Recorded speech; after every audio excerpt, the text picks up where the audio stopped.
Monetary policy को समीक्षा की है। एक दो दिन पूर्व आपको पता है कि 1 फरवरी को बजट पेश हुआ और बजट पेश होने के बाद जो है आज ही मौद्रिक नीति की समीक्षा हो रही है। तो हम उसी में समझेंगे कि जो आरबीआई मौद्रिक नीति की जो समीक्षा करती है उससे डे टू डे लाइफ में हमारे जीवन पर क्या प्रभाव पड़ता है, इतना तक दिमाग में है ना। आज की कहानी में यही समझेंगे। और इससे पहले आप इस 2 टर्म को याद रखना है। एक टर्म को याद रखना है लिक्विडिटी अर्थात तरलता, और एक टर्म को याद रखना है एसिड अर्थात परिसंपत्ति या संपत्ति। तो अगर मुद्रा अगर मार्केट में कैश की फ्लो अधिक होगा तो तरलता की मात्रा क्या होगा, घटेगा कि बढ़ेगा, बढ़ेगा। तरलता इक्वल कैश। जिस पैसा को आप जल्दी वस्तु को खरीद सकते हैं, जल्दी क्रय कर सकते हैं, इसका मतलब है कि उस पैसे की तरलता क्या है, अधिक है। तो सबसे अधिक तरलता किसकी है, दूसरा तरलता बताया ना, और तीसरा किसका, चौथा प्रोपर्टी। अब देखिए समझ, इस तरलता वर्ड को याद रखना है क्योंकि डे टू डे लाइफ में आप जब हमको ये बताइए, आपने देखा होगा कि गोल्ड का भाव धीरे धीरे क्या होता है, तो सरकार किस तरह से वो काम करती है। अब देखिए आरबीआई क्या करती है, आरबीआई अगर देश का विकास करना हो, बात को देश का विकास करना है तो आरबीआई क्या करती है कि आम जीवन में जो व्यक्ति है उस व्यक्ति के जीवन पे वो आर्थिक प्रभाव डालने का काम करता है। अर्थात मेरे देश में अगर मुद्रा स्थिति ज्यादा है तो उसको नियंत्रण करने का काम करता है, अगर कम है तो उसको भी बढ़ाने का काम वो। तो आखिर बात ये है, ध्यान समझिएगा, एग्जाम्पल दे रहा हूं। अगर हमारे देश में मान लो एग्जाम्पल के लिए फैन खराब हो गई तो हम किसको बुलाएंगे, मैकेनिक को बुलाएंगे ठीक करने के लिए, है ना। उसी प्रकार अगर हमारे देश की आर्थिक गतिविधियां अगर खराब हो गई है तो हम किसको बुलाते हैं, आरबीआई को बुलाते हैं। यानी उसकी जो विशेषज्ञ अर्थात आर्थिक दृष्टिकोण का जो विशेषज्ञ है उसको हम क्या करते हैं, बुलाते हैं। जैसे कि आपने फैन ठीक कराने के लिए आप एक मैकेनिक मशीन यानी मैकेनिक को बुलाइएगा तो मैकेनिक अपने साथ में क्या लेके आएगा, टूल लेके आएगा। ठीक उसी प्रकार अगर हमारे देश की आर्थिक गतिविधियां खराब है तो आरबीआई अपने साथ में क्या लेके आएगा, टूल लेके आएगा। क्या लेके आएगा, तो उसी मौद्रिक नीति को टूल्स हम बोलते हैं, ठीक है ना। अब यही टूल जो है बाबू 2 प्रकार के होते हैं। एक को हम लोग बोलते हैं मात्रात्मक टूल्स बोलते हैं, ठीक है ना, और एक को हम बोलते हैं चयनात्मक या गुणात्मक टूल्स भी बोलते हैं, ठीक है।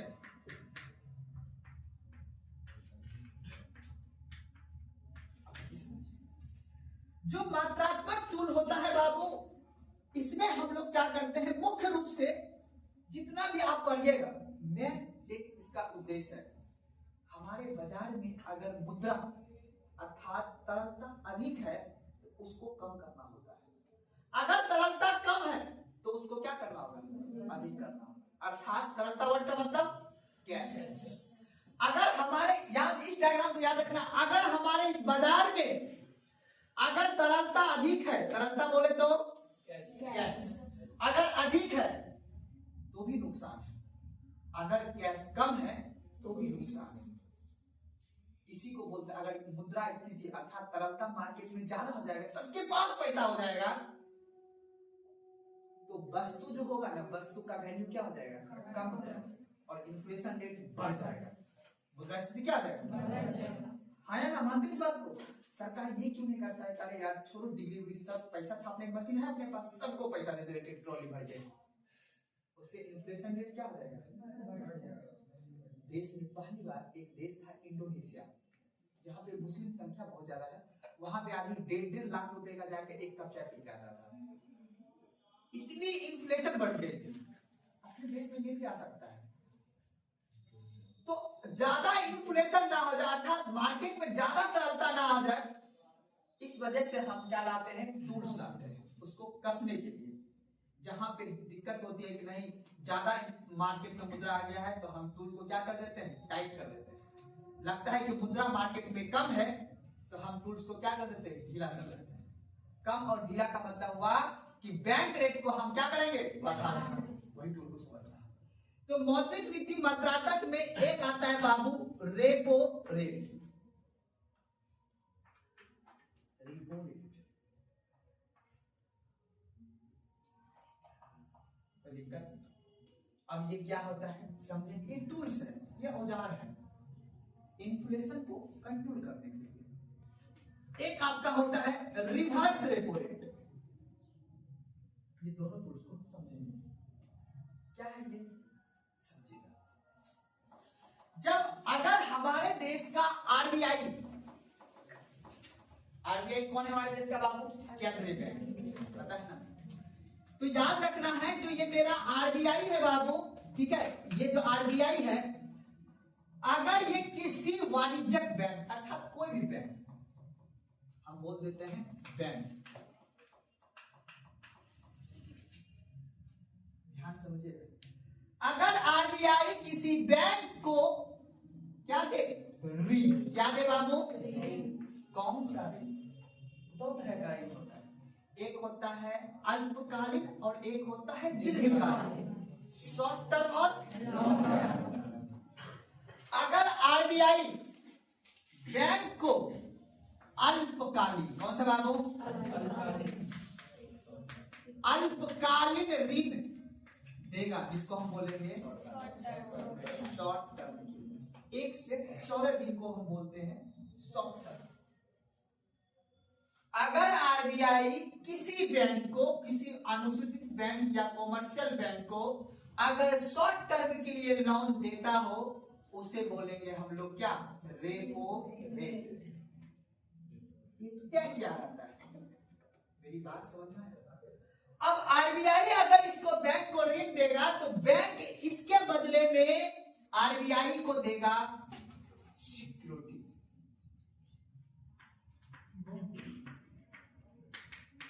जिसको हम बोलते हैं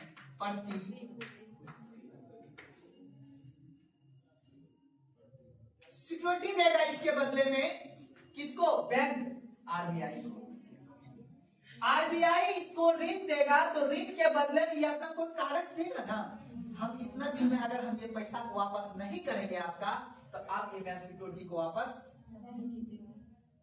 जैसे अगर आप किसी से रुपया लेते हैं तो आप उसके बदले में आप देखते होंगे कि आपको कुछ ना कुछ देना पड़ता हो गिरवी के तौर पे, इसको हम बोलते हैं सिक्योरिटी के तौर पे।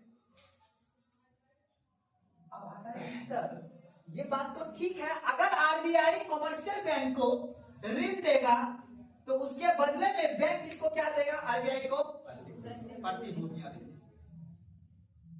अब सवाल आता है कि सर ये जो आरबीआई अगर इस बैंक को ऋण देगा तो इसका क्या प्रभाव पड़ेगा। अब देखो कौन से टर्म के लिए लोन देगा बाबू, शॉर्ट टर्म के लिए। अब ये शॉर्ट टर्म के लिए लोन देगा तो ये ऋण जो देगा, अब ऋण दो तरह से देगा, कभी ऋण का दर ज्यादा रहेगा और कभी ऋण का दर कम। अब इसका प्रभाव पड़ेगा देश में, पड़ेगा ना पड़ेगा। अब मान लो, ध्यान समझिएगा, जब आरबीआई इसी बैंक को सस्ता में अगर ऋण देगा, इस सस्ता में, मान लो सस्ता मतलब क्या हो बाबू, कम दर पर देगा, ठीक है ना। अब कम दर पे जब देगा तो ये बैंक जो है, इस बैंक जो और आदमी को जो ऋण देगा हम लोग को सस्ते में देगा। जब ये ऋण हमको सस्ता में देगा तो हम आवश्यक वस्तु को ज्यादा खरीदेंगे कि अति आवश्यक को ज्यादा खरीदेंगे, मतलब अननेसेसरी चीज को भी हम खरीद लेंगे, क्योंकि हमें ऋण सस्ता में मिलेगा। जब ऋण हमें लोन सस्ता में मिलेगा तो बाजार की क्रय शक्ति क्या हो जाएगी, जब बाजार की क्रय शक्ति बढ़ेगी तो बाजार में वस्तु की मांग क्या हो जाएगी, जब वस्तु की मांग बढ़ेगी तो क्या होगा, उससे वस्तु का डिमांड बढ़ेगा कि घटेगा, वस्तु की कीमत भी क्या हो जाएगी, मुद्रास्फीति क्या हो जाएगा। सुना बात को। तो अब हमको बताइए कि अगर आरबीआई कॉमर्शियल बैंक को अगर सस्ता पे ऋण दे रहा है तो देखो क्या प्रभाव पड़ रहा है। एक चीज को लिखना पड़ेगा, जो कल मैंने लिखा रहा, अगर वो ऋण का दाम क्या कर दिया, बढ़ा दिया, अर्थात अपना इंटरेस्ट रेट को क्या हुआ, बढ़ा दिया। ज्यादा महंगा अगर इसको ऋण देगा तो ये भी तो पब्लिक को ज्यादा महंगा देगा ना, तो पब्लिक ज्यादा नहीं लेगा कि कम नहीं लेगा? जब कम लेगा तो बाजार में वस्तु की मांग बढ़ेगी या घटेगी? तो अर्थात आप ये कह सकते हैं कि आरबीआई बैंक को जो ऋण देगा अगर कम पे देगा तो उसका अलग प्रभाव पड़ेगा और ज्यादा पे देगा तो उसका अलग प्रभाव। ये पहला रीच है, सारा रीच। दूसरा रीच का नाम है रिवर्स रेपो। रिवर्स का मतलब उल्टा। कभी कभी भाई साहब के पास क्या होता है ना, जमा करने वाला बहुत आदमी आता है, लेने वाला कोई नहीं आता। ये कहता है भैया किसको? ऐसा कीजिए ना, अगली बार हम आपको ऋण देंगे। क्या देंगे? तो अब बैंक क्या करता है, आरबीआई को क्या देगा? तो फिर आरबीआई क्या करेगा? इसको सिक्योरिटी देगा, सरकारी प्रतिभूतियां। कौन सा देगा? सरकारी प्रतिभूति। आरबीआई को यह अधिकार है कि वो सरकार की प्रतिभूतियों को जारी करके मार्केट से पैसा को अर्जित कर लेगा। कैसे? बैंक वाला, अब हम लोग के पास पैसा बहुत हो गया, जैसे कि अकॉर्डिंग टू ये यहाँ लोन सस्ता दिया, हम लोग के पास बहुत पैसा आ गया, बहुत पैसा आ गया, मार्केट में बहुत पैसा हो गया। फिर ये बोले अरे पैसे कैसे हो गया, इसको बढ़ाओ, इसको क्या करो? अब बढ़ाएगा ऑटोमेटिक, फिर रिवर्स रेपो रेट में पैसा जाएगा। यहाँ पे सारा पैसा जमा हो जाएगा बैंक में, सब आदमी जमा करेगा ना जी। बैंक में जब आदमी आप लोग के पास पैसा आएगा तो आप जमा कीजिएगा, ये तुरंत पैसा कहाँ भेज देगा? आरबीआई इसके बदले में क्या देगा? सरकारी प्रतिभूतियां दे देगा। एक एक करके समझाते चलेंगे तो सही रहेगा। कब कहां तक बताएं, इसके बाद फिर डिबेट करेंगे। मौद्रिक नीति के प्रकार, कितने प्रकार की मौद्रिक नीति बताए थे मैंने? एक सस्ती और एक बताए थे ना। आप बताओ, सरकार को सस्ती मौद्रिक नीति अपनाना चाहिए या कठोर? सस्ती। क्यों भाई? ज्यादा सस्ती हो जाएगा, सबके पास में पैसा आ जाएगा। समय और परिस्थितियों पे निर्णय लिया जाएगा, उसे सस्ती करना है या महंगी करना है। हमने आपको बताया था हमारे लोग के पास पैसा कब ज्यादा आएगा? जब मक्का की रबी की फसल समझ में बात ना। तो सरकार अब देखो समीक्षा करेगी, अब उसके बाद समीक्षा करके तब हर किसान के पास अब जब पैसे कम मक्के बिकेगा तो पैसा आ जाएगा। यही पैसा मैंने बताया था कहाँ चला जाएगा? कहाँ चला जाएगा? वही फिर कहाँ चला जाएगा? वेस्ट बंगाल। फिर वही से कहाँ चला जाएगा? पैसा क्या होता रहेगा? बात को ना, सबसे पहले लिखिए सस्ती मौद्रिक नीति। 4:20 तक कोई कुछ नहीं बोलना है।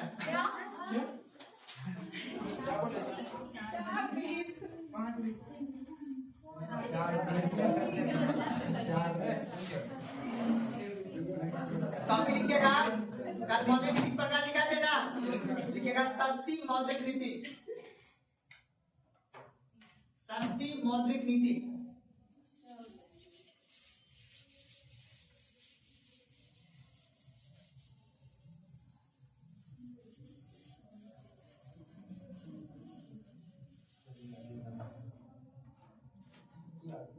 लिखिए, उसी का लिखिएगा विस्तारित मौद्रिक नीति, ब्रैकेट में दूसरा नाम विस्तारित,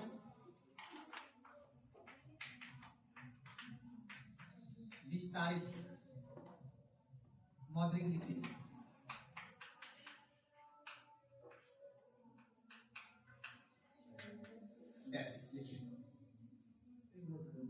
ऑप्शन में दोनों नाम दिया रहता है, इसलिए याद रखिए कभी कभी सस्ती मौद्रिक नीति भी या तो फिर विस्तारित मौद्रिक नीति। डैश इसके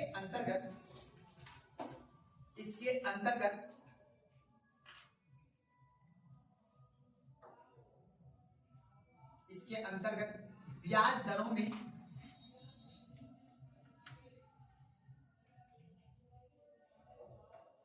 कमी की जाती है। जहां कमी लिखे होंगे तो ऐसे रो दीजिएगा, जहां वृद्धि लिखिएगा आगे जब लिखा होगा वहां ऐसे रो दीजिएगा। ठीक है ना, ये इकोनॉमिक्स का सिंबल है। अब बता, सस्ती मौद्रिक नीति ब्याज दर अधिक होता है या कम होता है? दिखा दिया ऑनलाइन। सस्ती मौद्रिक नीति ब्याज दर में कमी आती है तथा तथा इसका उद्देश्य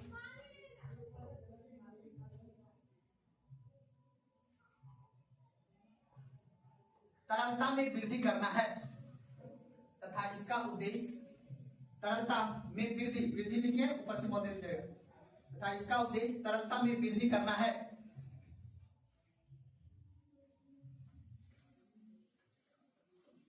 अब बताइए क्या सस्ती मौद्रिक नीति रहेगा तो आप क्या बताए, ब्याज रेट आपका क्या रहेगा, ब्याज रेट सस्ता रहेगा नहीं तो तरलता क्या होगा, तरलता में क्या आ जाएगा, आपके पास पैसा क्या आ जाएगा। तो कभी कभी सवाल ये पूछता है सस्ती मौद्रिक नीति का उद्देश्य क्या होता है, मार्केट में तरलता को बढ़ाना या घटाना, ब्याज का जैसा सवाल वैसा जवाब, कुछ भी पूछ सकता है, इसीलिए अलर्ट रहना मेंटलिटी, ठीक है ना। क्या लिखें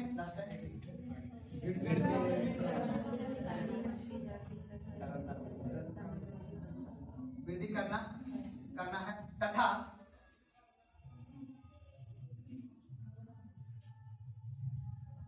औद्योगिक उत्पादन को बढ़ाना, तथा औद्योगिक उत्पादन को बढ़ाना,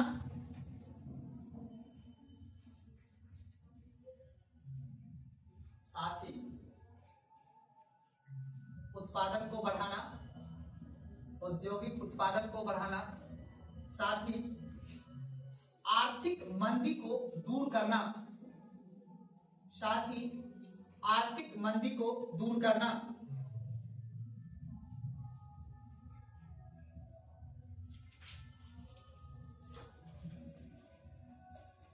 मंदी को दूर करना।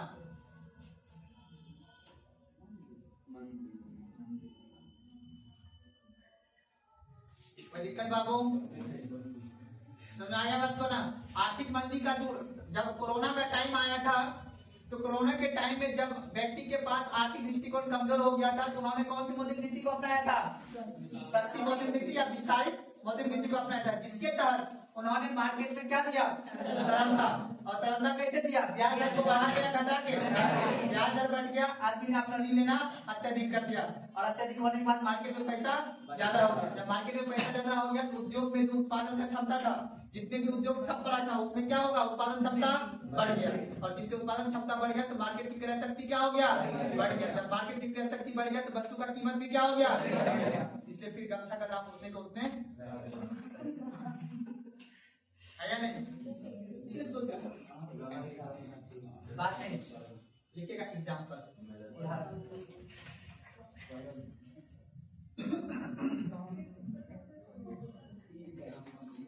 एग्जाम्पल लिखेगा ऐसे करके, सस्ती मौद्रिक एग्जांपल, हाँ ऐसे करके घेर दीजिएगा, बराबर देख लिखेगा, ब्याज दर में कमी,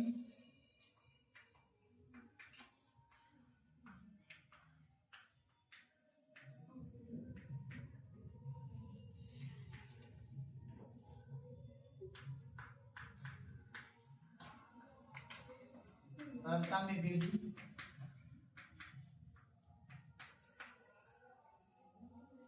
तरलता में वृद्धि लिखे ना, उसके बाद आगे लिखेगा उत्पादन में वृद्धि,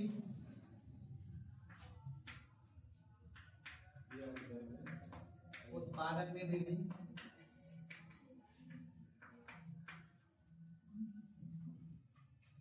उसके बाद आगे लिखेगा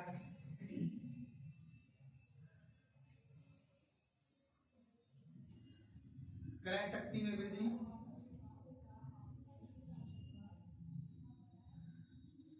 लिखेगा क्रय शक्ति में वृद्धि,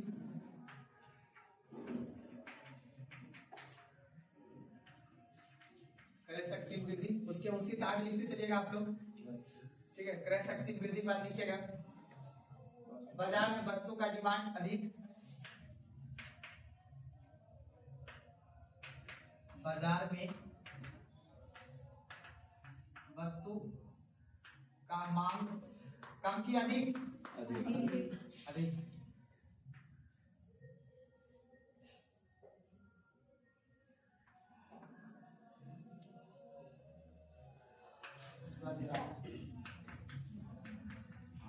आर्थिक मंदी दूर,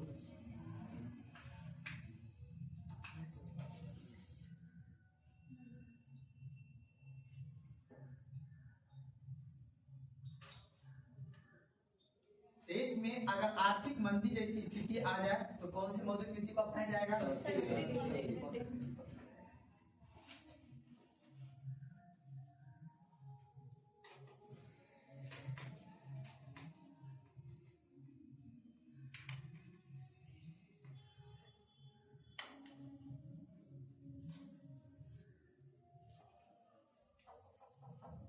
लिखिए कठोर मौद्रिक नीति, राइट लिखिएगा संकुचित मौद्रिक नीति।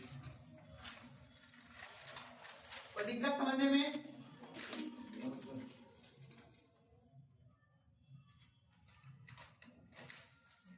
दूसरा क्या होगा सर? कठोर मौद्रिक नीति, संकुचित संकुचित मौद्रिक नीति।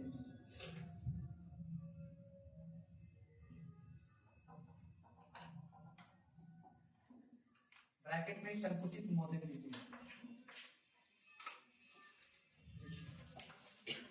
इसके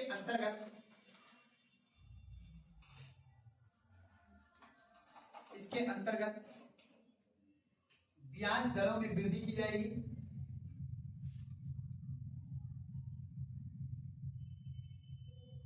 इसके अंतर्गत ब्याज दरों में वृद्धि की जाएगी जिससे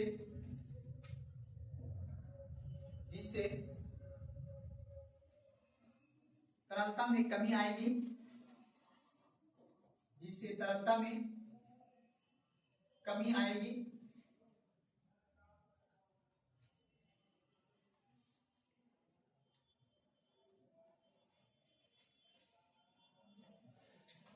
तथा मुद्रा स्थिति में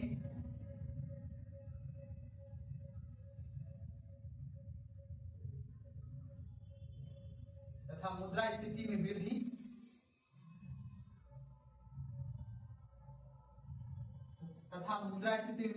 एवं आर्थिक विकास में कमी आएगी। मुद्रा स्थिति में वृद्धि एवं आर्थिक विकास में कमी आएगी।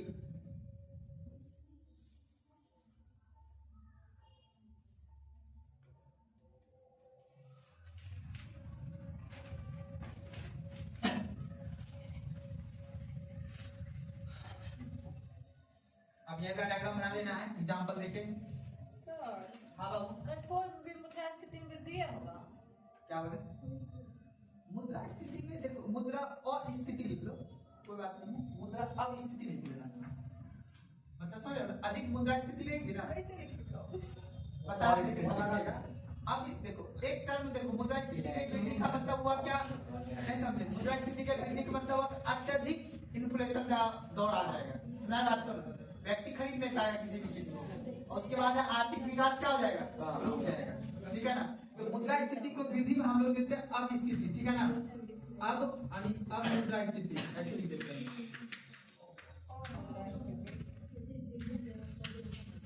हाँ क्या बोले? हाँ ये भी लिख सकते हैं, अब स्थिति भी लिख सकते हैं। नहीं समझ में आया? अगर मार्केट में तरलता कम रहेगी तो वस्तु कम खरीदेगी इंसान, और वस्तु की कीमत क्या हो जाएगी? अब मुद्रा स्थिति उत्पन्न हो जाएगी, या फिर मुद्रा स्थिति अधिक हो जाएगी, या फिर आर्थिक ग्रोथ क्या हो जाएगी? मुद्रा स्थिति कब हो जाएगा, क्या अधिक हो जाएगा? ये बोलो, अब मुद्रा स्थिति आ जाएगी मतलब कम हो जाएगी, वही बात है। आप ठीक है, आप लगाने के बाद वृद्धि होगा। ये लिखिए सीधा सर, ये एग्जाम में पूछेगा। अब मुद्रा स्थिति उत्पन्न हो जाएगी, बात नहीं। अब लिख लीजिए टर्म, जो टर्म लिखा है बस वो लगाइए, अब मुद्रा स्थिति उत्पन्न हो जाएगी। नहीं समझ में आया? जहाँ लिखा है ना वहाँ लिखे अब मुद्रा स्थिति आ जाएगी। हाँ और मुद्रा स्थिति लिखा है ना, समझ में आ गया बात को? देखो फिर से समझ लो एक बार। आगे ये वाला डायग्राम लिखा है तो वहाँ पे समझ में आ जाएगा आपको प्यार से। देखिए यहाँ समझिए दोबारा फिर से। अगर कठोर मौद्रिक, ध्यान समझ बात, अगर कठोर मौद्रिक नीति रहेगा तो ब्याज दर क्या हो जाएगा बाबू? पूनम जी, ब्याज दर में क्या रहेगा? वृद्धि रहेगा कमी रहेगा? वृद्धि रहेगा, ठीक है। अब वही समझना, क्या रहेगा? उसके बाद तरलता में क्या आ जाएगा बताओ? तरलता में क्या आ जाएगी? अर्थात बाजार में कैश का क्या आ जाएगा? अब उत्पादन में वृद्धि होगा या कमी होगा? उत्पादन शॉर्ट में देखो प्रोडक्शन में क्या आ जाएगा बाबू? कमी आ जाएगी। क्रय शक्ति में क्या आ जाएगा? कमी आ जाएगा। ठीक है, और उसके बाद क्या करें? बाजार में वस्तु का मांग में कमी आएगा, वृद्धि आएगा? मांग में क्या आ जाएगा? कमी आ जाएगा। अब बताओ इससे क्या आ जाएगा? मांग में जब कमी आ जाएगा तो आर्थिक मंदी देश में आ जाएगी ना। आर्थिक मंदी जब देश में आ जाएगा तो अब मुद्रा स्थिति क्या हो जाएगा? आप बताओ, मुद्रा स्थिति क्या आ जाएगा? रुक जाएगी, नहीं रुक जाएगी, अब स्थिति आ जाएगी। अब स्थिति का मतलब क्या हुआ? अब मुद्रा स्थिति में कोई बदलाव नहीं होगा। तो उसी को हम लिख देते हैं अमुद्रा स्थिति, ऐसे लिख देते हैं। या इसी को लिख सकते हो अमुद्रा स्थिति आ जाएगी एवं आर्थिक ग्रोथ क्या आ जाएगी? रुक जाएगी या कम होगी। आर्थिक विकास जो है क्या आ जाएगा? कमी आ जाएगी। लिख लीजिए, ब्याज दर में वृद्धि, तरलता में कमी, उत्पादन में कमी, क्रय शक्ति में कमी, ठीक है, और मांग में कमी। तो कौन सा स्थिति आ जाएगा? अमुद्रा स्थिति आ जाएगा। आराम से पूरा लिखिएगा आप लोग, ठीक है? हम तो समझाने के लिए शॉर्ट में लिख दिए, पूरा लिखना है। आज से 6 मिनट बाद रिवीजन कीजिएगा, वहां पे समझ में आना चाहिए। ये वाला लिख लीजिए पहले, जब बराबर देंगे। ब्याज दर किसमें मिलेगा? कठोर मौद्रिक नीति में, वृद्धि में, अधिक दर पे मिलेगा। ब्याज दर में वृद्धि हो जाएगी।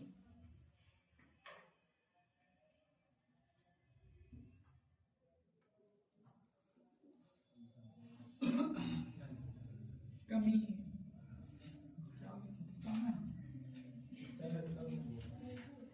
आप लिख लिए? आप तो बोल रहा हूं, देखिए वो देखना बगल वाला बाबू प्रधान देखना, उसको लिख लिया। वो तरलता कमी और उसके बाद पूछिए, जब देखिए ब्याज दर में वृद्धि, तरलता में कमी। अरे ब्याज दर जब बढ़ेगा तो व्यक्ति पैसा कम लेगा, तो मार्केट में तरलता क्या आ जाएगा? कम आ जाएगा। उत्पादन में वृद्धि, उत्पादन में वृद्धि जाएगी, कमी रहेगी, कमी हो जाएगी। जब उत्पादन में कमी होगा तो क्रय शक्ति में क्या आ जाएगी? कमी। पूरा लिखना है, उत्पादन में कमी, ऐसे लिखना है, उत्पादन में कमी, यानी क्रय शक्ति में कमी, ठीक है ना। उसके बाद फिर लिखना है, देखिए वस्तु के मांग में क्या आ जाएगी? कमी, वस्तु के मांग में कमी। उसके बाद कौन सी स्थिति आ जाएगा? और मुद्रा स्थिति आ जाएगा।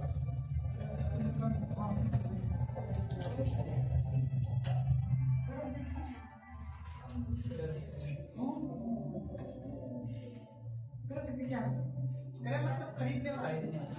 आपको क्रय शक्ति का मतलब कि आपको अभी मान लीजिए आपका पैसा कम रहेगा तो आप मार्केट में वस्तु ज्यादा खरीदिएगा, कम खरीदिएगा? कम में खरीदिएगा। तब क्रय शक्ति क्या हो गया? कम हो गया। वस्तु खरीदने की शक्ति आपके अंदर कम हो गया, आपके पास पैसा नहीं है तो।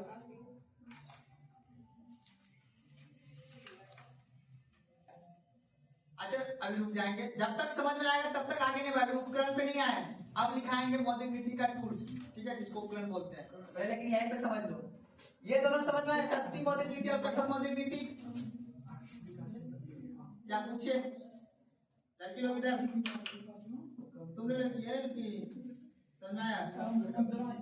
नहीं समझ आया? अब चलो समझो, यहाँ पे नहीं समझ में आया फिर से समझो। आपको अभी तक जो मैंने बताया था कि मुख्य उद्देश्य है देश का विकास करना। देश का विकास कैसे होगा? 2 तरह से। अगर हमारे इस देश में जो है, ये देश जो गांव में है, इस देश में अगर तरलता अब टर्म यूज करते हैं, इसमें कोई दिक्कत है ना? क्या यूज करें? पैसा यूज करें। देश में अगर सब नागरिक के पास पैसा आएगा, कितना खुशहाल जीवन रहेगा? अब यही दिक्कत है, पैसा ज्यादा हो जाएगा तो दिक्कत आ जाएगा, कम रहेगा इसीलिए सरकार ये जिनिस रखा हुआ है। ज्यादा हो जाएगा तो कम हो जाएगा तो ढीला कर देंगे। तुम्हारा बात करो, इसीलिए सरकार ये चाहती है ना कि हमारे मुख्य उद्देश्य देखना, सारा उपकरण, सारा टूल्स का एक ही उद्देश्य है, तरलता पर क्या करना? नियंत्रण करना। ठीक है, याद रखना, तरलता का नियंत्रण करना मुख्य उद्देश्य बाबू। यहाँ बस इतने सी बात याद रखना। Bank rate, repo rate, reverse repo rate, ये 3 टूल्स का ये काम है। CRR, SLR, ओपन मार्केट, ये सभी का है कि बैंक को नियमन भी करना, मतलब कानूनी रूप से चलाना बैंक, और उसका तरलता पे भी कंट्रोल रखना। तो कहने का मेरा मतलब है मुख्य उद्देश्य, जितना भी आपने बना, इसका मुख्य उद्देश्य क्या है? अपने देश में तरलता को बनाए, अर्थात हर किसी के पास जितनी आवश्यकता है उतनी पैसा होना चाहिए, ना तो किसी के पास ज्यादा ना तो किसी के पास कम। जितना आदमी जो अब देखो पैसा जितना बना हुआ है, आप ज्यादा मेहनत कीजिए सारा पैसा आपके पास आ जाएगा, आपने मेहनत कीजिएगा सारा मतलब चला जाएगा। रुकता है किसी के पास पैसा? पैसा टूल्स बना हुआ है। तो कहने का मतलब है कि अब देश में मुख्य उद्देश्य क्या है? देश की तरलता को नियंत्रित करना। अब तरलता को नियंत्रित कैसे करेंगे? या तो सस्ती नीति से या तो फिर कठोर नीति से। तो सस्ती नीति में हमने अभी बताया कि सस्ती नीति अर्थात अब सस्ती नीति में 2 आदमी, ये तो एक सबका पिताजी है यहाँ पे, इससे तो आपका लोगों को मतलब नहीं है मतलब इसका छोटका भाई कौन है यहाँ पे? अब हमको मतलब किससे है? पब्लिक डीलिंग कौन करता है? याद रखना, पूछता है निम्नलिखित में से कौन सा बैंक पब्लिक डीलिंग नहीं करता है? इसको पब्लिक से कोई लेना देना किसको है? इन सभी बैंक, जितना भी बैंक, इसका काम है पब्लिक का डीलिंग करना। अब भाई बताओ, तुम भी सोचना कि ये पब्लिक डीलिंग करता है, तो अब बताओ, अब बाकी तो 2 कानून बना हुआ है ना, बैंकिंग रेगुलेशन एक्ट 1949 याद है ना 1949, तो कानून बना हुआ है बैंकिंग रेगुलेशन एक्ट, बैंकिंग अधिनियम 1949 के तहत सभी बैंक किसके अधीन काम करेगा? तो इसीलिए अब बताइए, जब ये पब्लिक डीलिंग का काम करता है तो सरकार पूरा नहीं सीधा कर, किसी का भी सरकार आ जाए तो सारा बैंक से काम करता है नहीं करता है? आपको इंदिरा आवास मिलेगा, आपको कोई भी योजना मिलेगा, सब पैसा कहां से मिलता है? आप इसको वोट दिए हो, वोट तो सरकार को दिए हो ना, तो सरकार किससे मिला हुआ है? तो प्रतिनिधि याद है ना, 2 आदमी वो बोलते हैं देखो हम ऐसा योजना ला रहे हैं, जल्दी से पैसा जमा करो बैंक में, और वही पैसा को घुमा के सबको इंदिरा आवास दे देना है। तो लगा हुआ है कि किसका इंदिरा आवास वाला है या कौन सा पैसा है लगा हुआ जी, वही चीज को अभी समझा रहा हूँ। तो सरकार क्या करेगा? देश के विकास करने के लिए वो सस्ती मौद्रिक नीति को अपनाए। देश में जैसी परिस्थितियां आएगी उससे वो काम करेगा। अब देश में परिस्थितियां मान लो सस्ती मौद्रिक नीति के तहत वो क्या कर देगा? ब्याज दर में, अगर आरबीआई ने सस्ती मौद्रिक नीति को अपनाया तो उसने ब्याज दर में क्या करेगा? अगर वो महंगी अर्थात कठोर मौद्रिक नीति अपनाए तो उसने ब्याज दर को क्या कर देगा? तो जब ये अब यही से तुम समझना, अब इसका प्रभाव क्या पड़ेगा? अगर ब्याज दर में कमी रहेगा तो ऑटोमेटिक बात है ज्यादा से ज्यादा आदमी ब्याज रेट कैश ज्यादा, अगर तो सेल्फ हेल्प ग्रुप जो है उसमें सस्ता रेट पे लोन मिलता है तब समाधि लोन लेता है, लेता है बताइए। कुछ हो ना हो, बिटिया की शादी के लिए, बिटिया को काम देने के लिए, नाप देने के लिए करता है ना, गाँव की महिला करती नहीं करती है? क्यों? क्योंकि ब्याज दर क्या रहता है? जब ब्याज दर कम रहता है तो मार्केट अब उस महिला के पास क्या कैश आ गया, जब कैश आ गया तो अब जाके वो मार्केट में जाके खरीद लेगी, सोना गहना वगैरह खरीद लेगी, उसका हो जाएगा। तो मार्केट में जैसे बोना वस्तु बिकने लगेगा तो उसकी क्रय शक्ति क्या हो जाएगा? बढ़ जाएगा। जब क्रय शक्ति बढ़ जाएगा तो ऑटोमेटिक बाजार में वस्तु का मांग क्या हो जाएगा? जब वस्तु, उसके बाद आर्थिक मंदी क्या हो जाएगा? अर्थात कहने का मतलब ये है दोस्त कि जब भी देश में आर्थिक मंदी जैसी स्थिति आ जाएगी ना तो सरकार सस्ती मौद्रिक नीति अपनाएगी। एग्जाम की दृष्टि से इतना ही सवाल में पूछता है कि देश की आर्थिक मंदी को दूर करने के लिए सरकार कौन सी मौद्रिक नीति अपनाएगा? क्या बोल रहे हैं? सुना बात को ना, बस ये कभी कभी अपनाया जाता है। अभी वैसा अपना देश उत्तर विकसित नहीं हो गया कि ये मौद्रिक नीति को अपनाए, ठीक है ना? क्योंकि अपना लोग एक तरह से संविधान में लिखा हुआ है लोकतांत्रिक व्यवस्था। कौन सा बाबू? क्योंकि अभी भी हमारे बिहार में बहुत से व्यक्ति क्या है? गरीब है। देश के अन्य हिस्से में बहुत से व्यक्ति गरीब है, इसलिए तो हमने विकास रखा है समावेशी विकास, सबका विकास करना। हर कमेटी ने अपने अपने हिसाब से दे रखा है, ठीक है ना? हर कमेटी का कहा है, कोई कहता है कि 24 कैलोरी, ठीक है ना, याद रखना। कोई कहता है 22 कैलोरी, ठीक है ना? 22 कैलोरी खाना जो है भोजन समझते हो? अगर कोई व्यक्ति 22 कैलोरी भोजन अगर अपने जीवन में पर डे उत्पादन कर पा रहा है तो वो गरीब नहीं है। 22 कैलोरी भोजन सुन रहे हो ना? तो पालक वालक खा लिया, रोटी सब्जी खा लिया तो 22 कैलोरी लगभग ऊर्जा पूरी जाता है अपने शरीर में, ठीक है ना? ये पैमाना। बात देखो, बात ये नहीं कि गरीबी सरकार ने सोचो आजादी से लेके और आज 2026 तक गरीब को हटाने के लिए कई सारे स्कीम सरकार ने चलाए हैं, लेकिन आज तक गरीबी दूर नहीं हो पा रहा है। इसका एक जो जहां तक हम सोच पा रहे हैं इसका मुख्य रीजन है गरीब है कौन, ये अभी तक सरकार पता नहीं कर पाई। जब तक किसी अब तक शरीर का रोगी का पता नहीं चलेगा तब तक उसको दूर कैसे किया जाएगा? अभी सरकार कोई योजना चलाएगा उसमें सब आदमी आ जाएगा। अभी सरकार ने 10,000 रुपया देगा, कोई ऐसा आंटी बची जो बोला कि नहीं हमको जरूरत नहीं है? पीढ़ी का कुछ होता है। तो सरकार उसीलिए तो आधुनिकीकरण कर रहा है। हमें बताया था कल वित्त समावेशन में क्या करना है, आधुनिकीकरण। सबका आधार कार्ड से लिंक करा दिया है, आधार कार्ड से लिंक करके ना पैसा लिया होता है सर। अब फिर जो सरकार आज से 10 साल के बाद 15 साल के बाद सरकार जो कोई योजना चलाएगी उसमें बोलेगा दीदी आपको तो दिए हुए थे पहले 2 लाख रुपए, आपने क्या किया बताइए, तो आधार कार्ड जवाब दे देगा ना मेरी बात ना।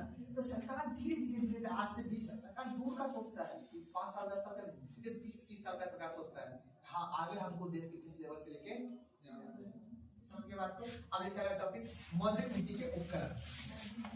टॉपिक लिखिए मौद्रिक नीति के उपकरण। मौद्रिक नीति के उपकरण।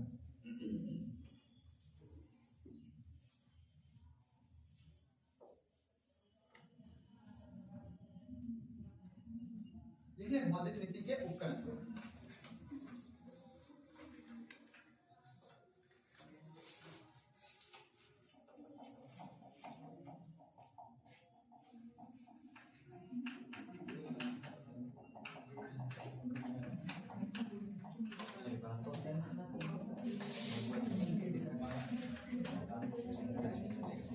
बात नहीं करना है बाबू, ऐसे उदाहरण के साथ नहीं। उसका देखिए मात्रात्मक उपकरण, मात्रात्मक उपकरण बात नहीं। उसका देखिएगा गुणात्मक उपकरण,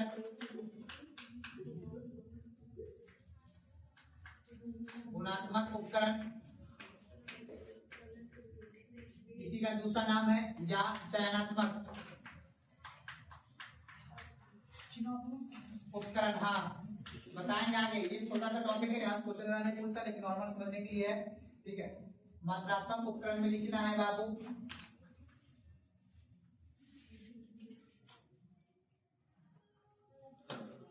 क्या हुआ,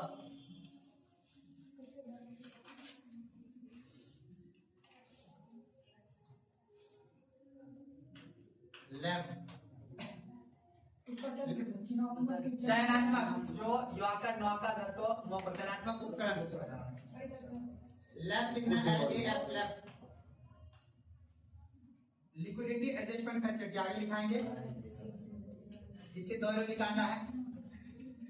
लिखना है बैंक रेट रेपो रेट, उसके बाद लिखना है रिवर्स रेपो रेट, उसके बाद लिखना है VRR। यहां से निकालना है 2 यूरो, CRR SLR हटा दिए। दिख नहीं रहा है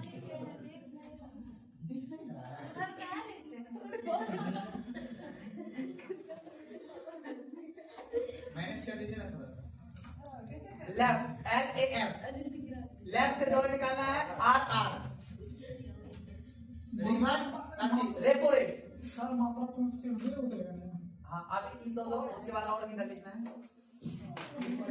नहीं सर तो कितना नंबर से भी ऐसे से उसके बाद लिखना है ओपन मार्केट ऑपरेशन, ठीक है। उसके बाद लिखना है आपको MSF, लिखना है बैंक रेट, उसके बाद लिखना है ओपन मार्केट ऑपरेशन कितना ही लिखना है, क्या बोले यू नहीं VR विजिबल रिजर्व रेशियो बोलते हैं इसको, विजिबल रिजर्व रेशियो आगे पढ़ाएंगे अब नहीं बस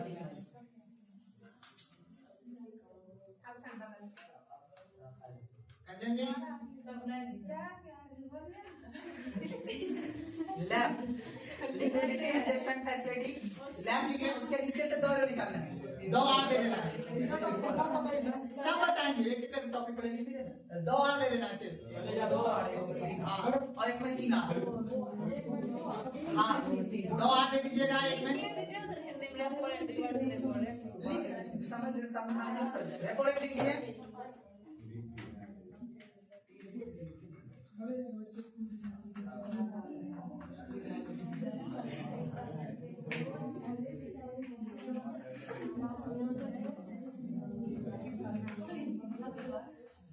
देखिए repo rate, reverse repo rate.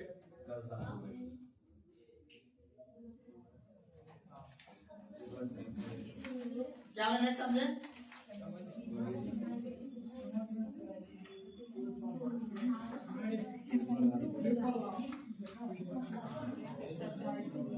सब लिख लिया?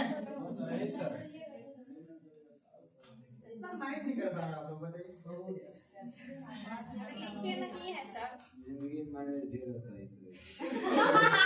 कौन है? जो बच्चा है।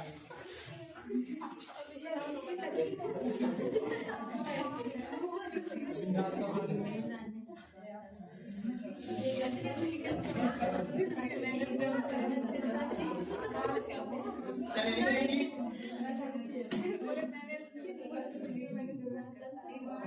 अब लिखिए गुणात्मक में साख राशि,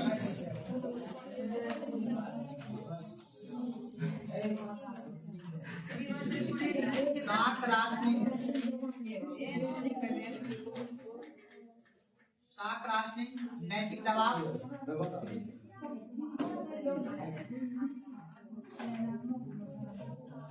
दोनों लिखना है। साख राशि, साख राशि,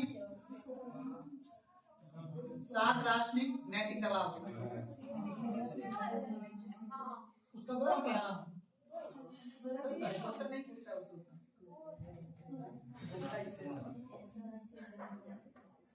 जाने यहाँ से कुछ छूट भी रहा है।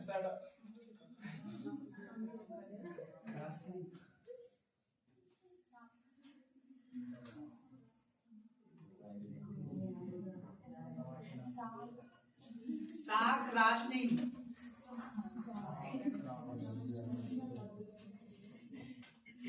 अन्य लिखिए।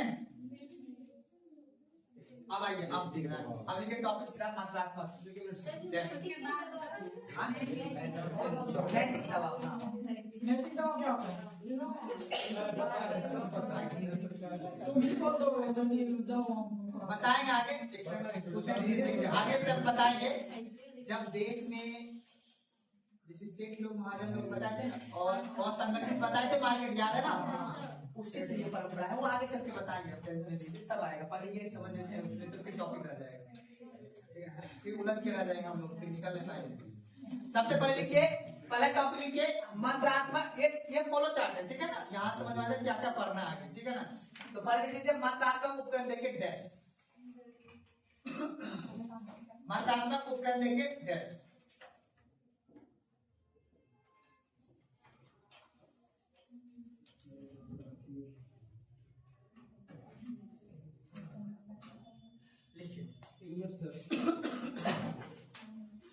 लिखिएगा इसके अंतर्गत, हाँ, मात्रात्मक उपकरण लिखिएगा। इसके अंतर्गत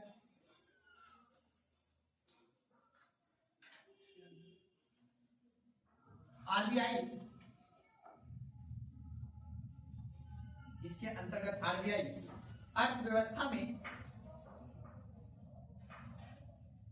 इसके अंतर्गत आरबीआई अर्थव्यवस्था में केवल मुद्रा की मात्रा को नियंत्रित करती है। इसके अंतर्गत आरबीआई अर्थव्यवस्था में केवल मुद्रा की मात्रा को नियंत्रित करती है।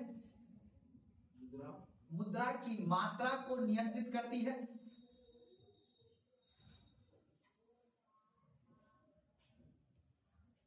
ठीक है ना? तथा प्रत्यक्ष रूप से मुद्रा की आपूर्ति को नियंत्रित करती है। तथा प्रत्यक्ष रूप से मुद्रा की आपूर्ति को नियंत्रित करती है। तथा प्रत्यक्ष रूप से मुद्रा की आपूर्ति को नियंत्रित करती है। अंडरलाइन कर दीजिएगा, प्रत्यक्ष मुद्रा आपूर्ति। एग्जाम में पूछा गया सवाल है, निम्नलिखित में से कौन सा उपकरण का प्रयोग करके मुद्रा की आपूर्ति को नियंत्रण किया जाता है? अगर मार्केट में मुद्रा की आपूर्ति करना हो, चाहे ज्यादा कम हो छोड़ दो, मुद्रा की अगर आपूर्ति करना हो, हमने वर्ड लिखा है मुद्रा, मुद्रा के जगह बात नहीं करना है, फिर खड़ा करके सवाल पूछ देंगे, इसलिए शांत होकर सुनिए और जहां समझ में तुरंत हाथ खड़ा करके पूछिए। अगर यहाँ से सवाल पूछेगा आपकी कि मौद्रिक यानी मात्रात्मक उपकरण का उद्देश्य है बाबू मार्केट में अर्थात बाजार में मुद्रा की जो मात्रात्मक है ना, मुद्रा की जो आपूर्ति है उसको क्या करना, कंट्रोल करना, ज्यादा मुद्रा ना हो जाए, कम मुद्रा ना। दूसरे शब्दों में तरलता की आपूर्ति को कम करना किसका उपकरण है, मात्रात्मक उपकरण। तो आप कह सकते हैं कि मात्रात्मक उपकरण प्रत्यक्ष रूप से डायरेक्ट प्रत्यक्ष रूप से बाजार में मुद्रा की आपूर्ति को क्या करता है, नियंत्रण करती है, कंट्रोल करती है कि हमारे बाजार में कितना मुद्रा रहेगी और कितना मुद्रा नहीं रहेगी। अर्थात मुद्रा की आपूर्ति करने की जिम्मेदारी कौन से टूल्स को, कौन से उपकरण को दिया गया है, और इसका कंट्रोल कौन करता है, आरबीआई, मौद्रिक नीति के तहत। जिससे बाबू आप कह सकते हैं मौद्रिक नीति कितने उपकरण है बाबू, एक कौन सा, मुद्रा। इसका उद्देश्य क्या है, मार्केट में मुद्रा की आपूर्ति को क्या करना, नियंत्रण करना, क्या नियंत्रण करना। यहाँ तक में कोई दिक्कत नहीं ना, अगला देखिएगा मुद्रा आपूर्ति को नियंत्रण करने के लिए निम्न टूल दिए गए हैं। मुद्रा आपूर्ति को नियंत्रण करने के लिए, इसी के नीचे लिखना है, मुद्रा आपूर्ति को नियंत्रण करने के लिए निम्न टूल दिए गए हैं।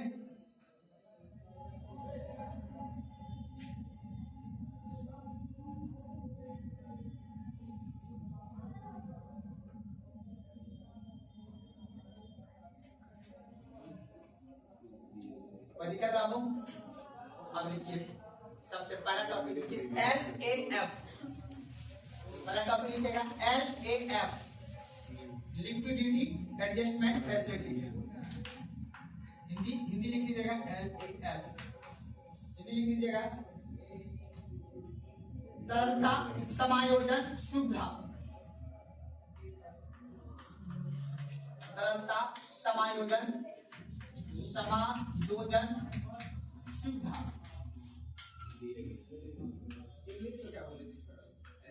इंग्लिश में बता रहे हैं, पहले हिंदी लिखिए। अब लिखिए liquidity LIQUI, liquidity LIQUIDITY,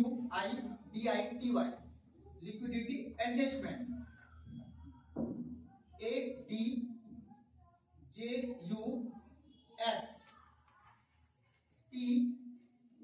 ADJUSTMENT, adjustment facility. बोलिए ना, facility FACILITY, liquidity adjustment facility. ऐसे दो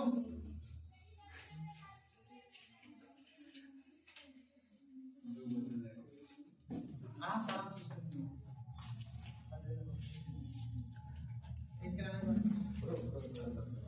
लिक्विडिटी एडजस्टमेंट फैसिलिटी। अब बात नहीं समझिएगा, यहाँ पे क्या करना है, फुल फॉर्म से क्या पता क्या करना है, एडजस्टमेंट। क्या करना है, एडजस्ट करना। अगर मार्केट में तरलता अधिक है उसको क्या करना है, एडजस्ट। तो हिंदी में क्या लिखेंगे, तरलता समायोजन सुविधा, अर्थात सुविधा के अनुसार तरलता को क्या करना है, समायोजित करना है, एडजस्ट करना है, लिक्विडिटी एडजस्टमेंट फैसिलिटी। अब कैसे करेंगे तरलता का समायोजन, दो तरह से, एक करेंगे किससे बाबू, रेपो रेट से, और एक किससे करेंगे, रिवर्स रेपो रेट से। आपसे पूछा जाएगा एग्जाम में, तरलता का समायोजन किस टूल का प्रयोग करते हैं, रेपो रेट और रिवर्स रेपो रेट, तीनों दोनों हो सकता है, कोई दिक्कत है ना। कैसे, इसके अंतर्गत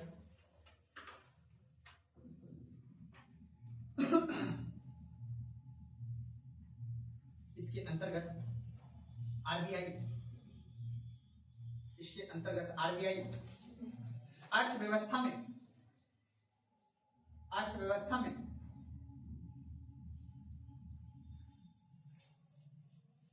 अल्पकालीन ब्रैकेट में शॉर्ट टर्म, इसके अंतर्गत आरबीआई इसके अंतर्गत आरबीआई अर्थव्यवस्था में अल्पकालीन ब्रैकेट में शॉर्ट टर्म बंद कर दिए, अल्पकालीन अवधि के लिए, अल्पकालीन अवधि के लिए, अल्पकालीन अवधि के लिए तरलता को समायोजित करते हैं, तरलता को समायोजित करते हैं।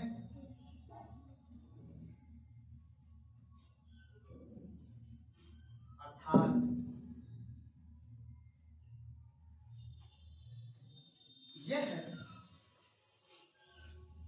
यह मौद्रिक नीति के उद्देश्य को, यह मौद्रिक नीति के उद्देश्य को, यह मौद्रिक नीति के उद्देश्य को अल्पकालीन अवधि के लिए, मौद्रिक नीति के उद्देश्य को अल्पकालीन अवधि के लिए पूरा करने में सहायता करती है। अल्पकालीन अवधि में, अल्पकालीन अवधि के लिए पूरा करने में सहायता करती है।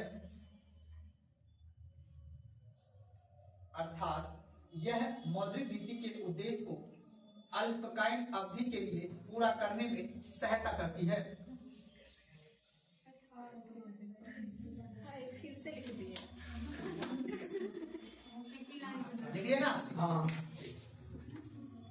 अब बताओ लिक्विडिटी एडजस्टमेंट फैसिलिटी लैफ, अगर आपसे पूछा जाएगा कि लैफ क्या करता है, अगर देश में शॉर्ट टाइम के लिए, अल्पकालीन अवधि में, कम टाइम में अगर तरलता की मात्रा को क्या करना हो, तो हम क्या लगाएंगे बाबू, किसके तहत, पहला लिखिए रेपो रेट, कॉपी लिखिए अगला REP रेपो रेट।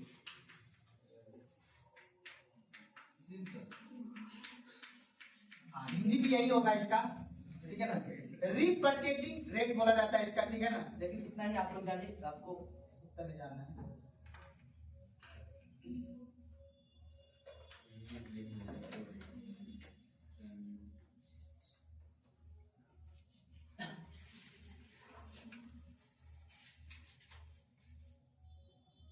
लेफ्ट के नीचे एक लाइन बचा हुआ है छोटा सा, बस इतना लिख देना है, बस समझ लीजिएगा तो अच्छा रहेगा। बस लेफ्ट दो प्रकार के होते हैं, बस ये लिख दीजिएगा तो मजा आ जाएगा। तब पहला कौन सा आ जाएगा, लिख लिया बस, हाँ समझ गया ना जी सर, ये लिख लिया है। इसके अंतर्गत ये दो प्रकार के होते हैं, लेफ्ट कितने प्रकार के, दो प्रकार के। पहला लिखना है ये दिखाइए डायग्राम, हाँ डायग्राम चलिए देखिएगा,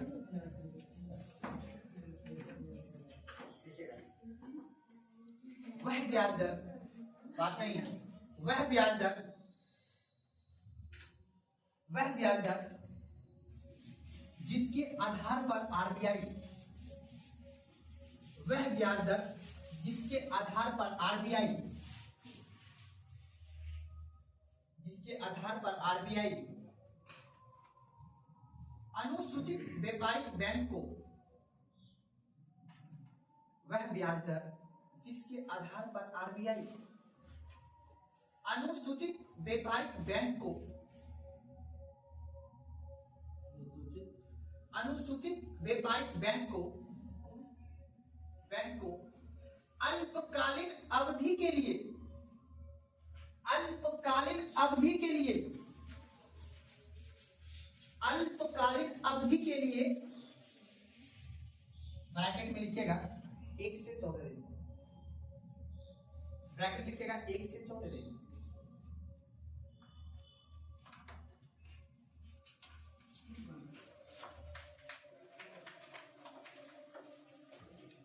ठीक है ना। अल्पकालीन अवधि के लिए क्या लिखे थी, अल्पकालीन अवधि के लिए ऋण देता हो, ऋण देता हो उसे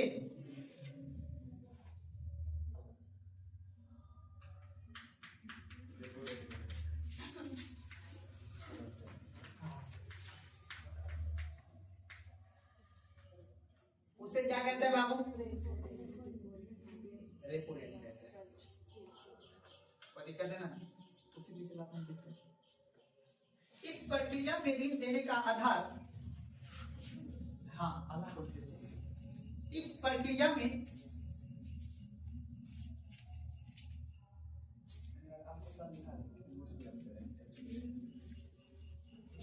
देखिए, इस प्रक्रिया में ऋण देने का आधार, इस प्रक्रिया में ऋण देने का आधार आरबीआई द्वारा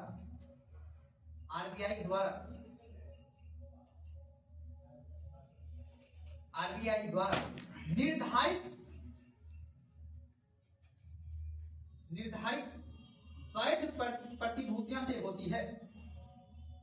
आरबीआई द्वारा निर्धारित वैध प्रतिभूतियां, ब्रैकेट में लिखिए सिक्योरिटी, वैध प्रतिभूतियां से होती है। प्रतिभूति लिख लीजिएगा ना, SECURITY, सिक्योरिटी, प्रतिभूतियां, वैध प्रतिभूति, वर्ड लिखा है वैध मतलब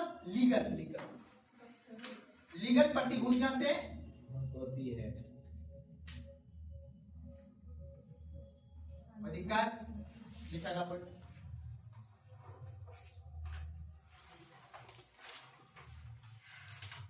रेपो रेट के माध्यम से, हम शॉर्ट में डबल आर्ट स्लिप में चलना है।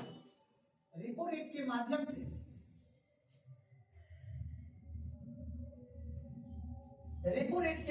से आरबीआई मुद्रा की तरलता को नियंत्रित करती है। मुद्रा की तरलता को नियंत्रित करती है।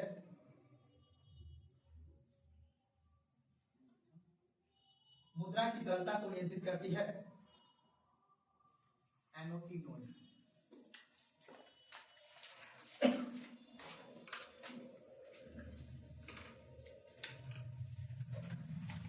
देखिएगा प्रतिभूति देखे डैश, इसको सिक्योरिटी क्या होता है? जब मैं पूछा गया सवाल है सिक्योरिटी क्या होता है? प्रतिभूति, हाँ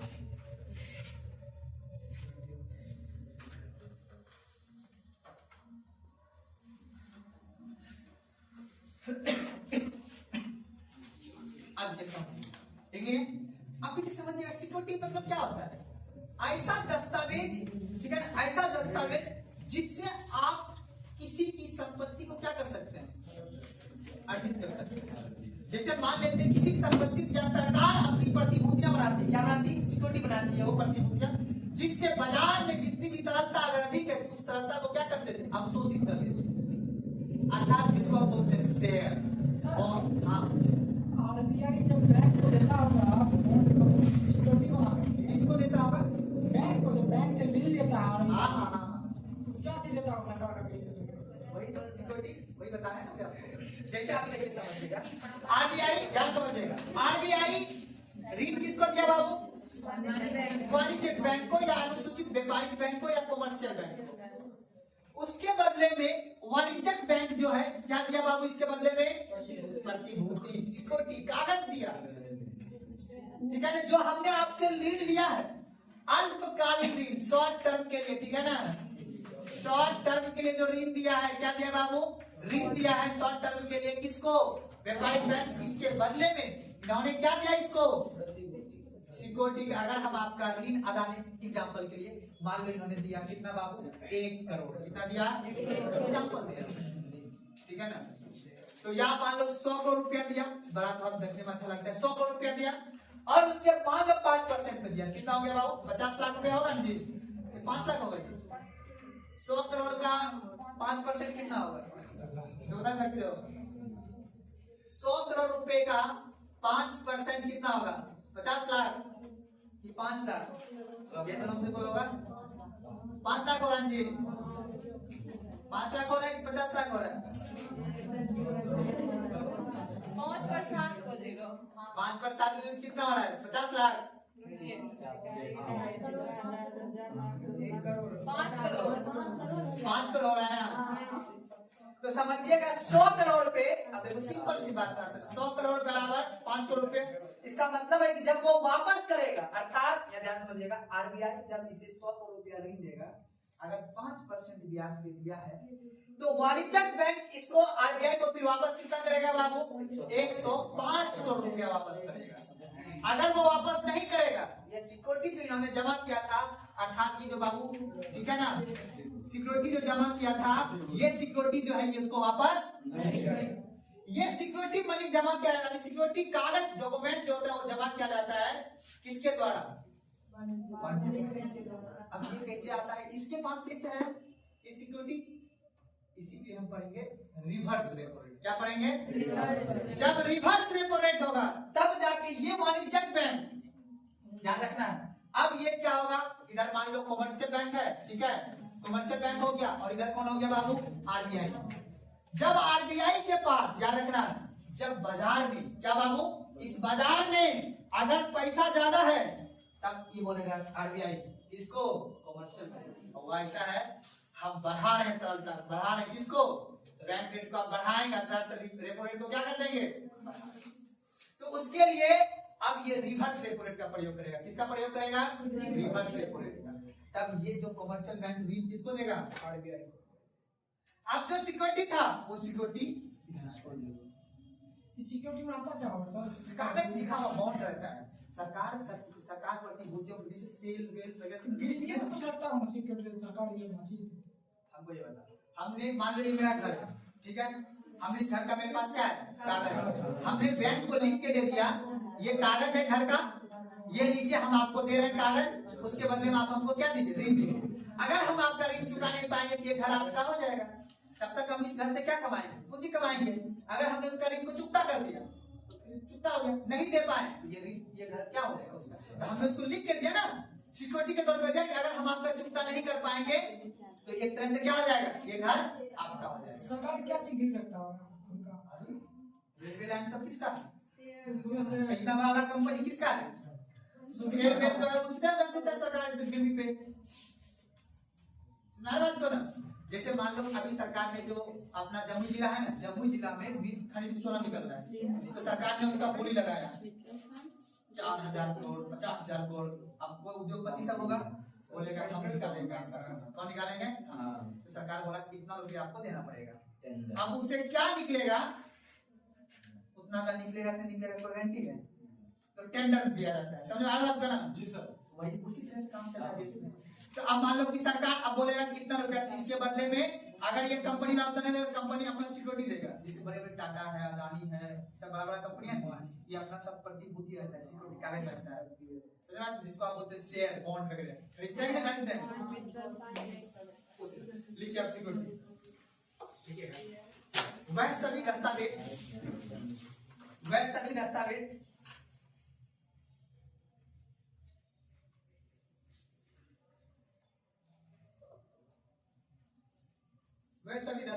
एवं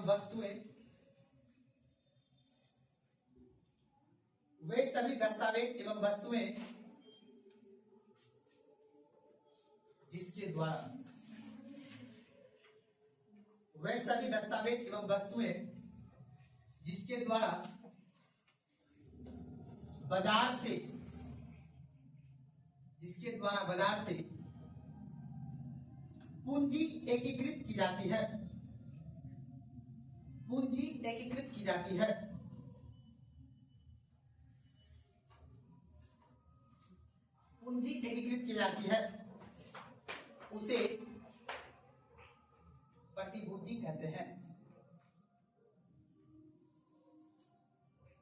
उसे प्रतिभूति कहते हैं।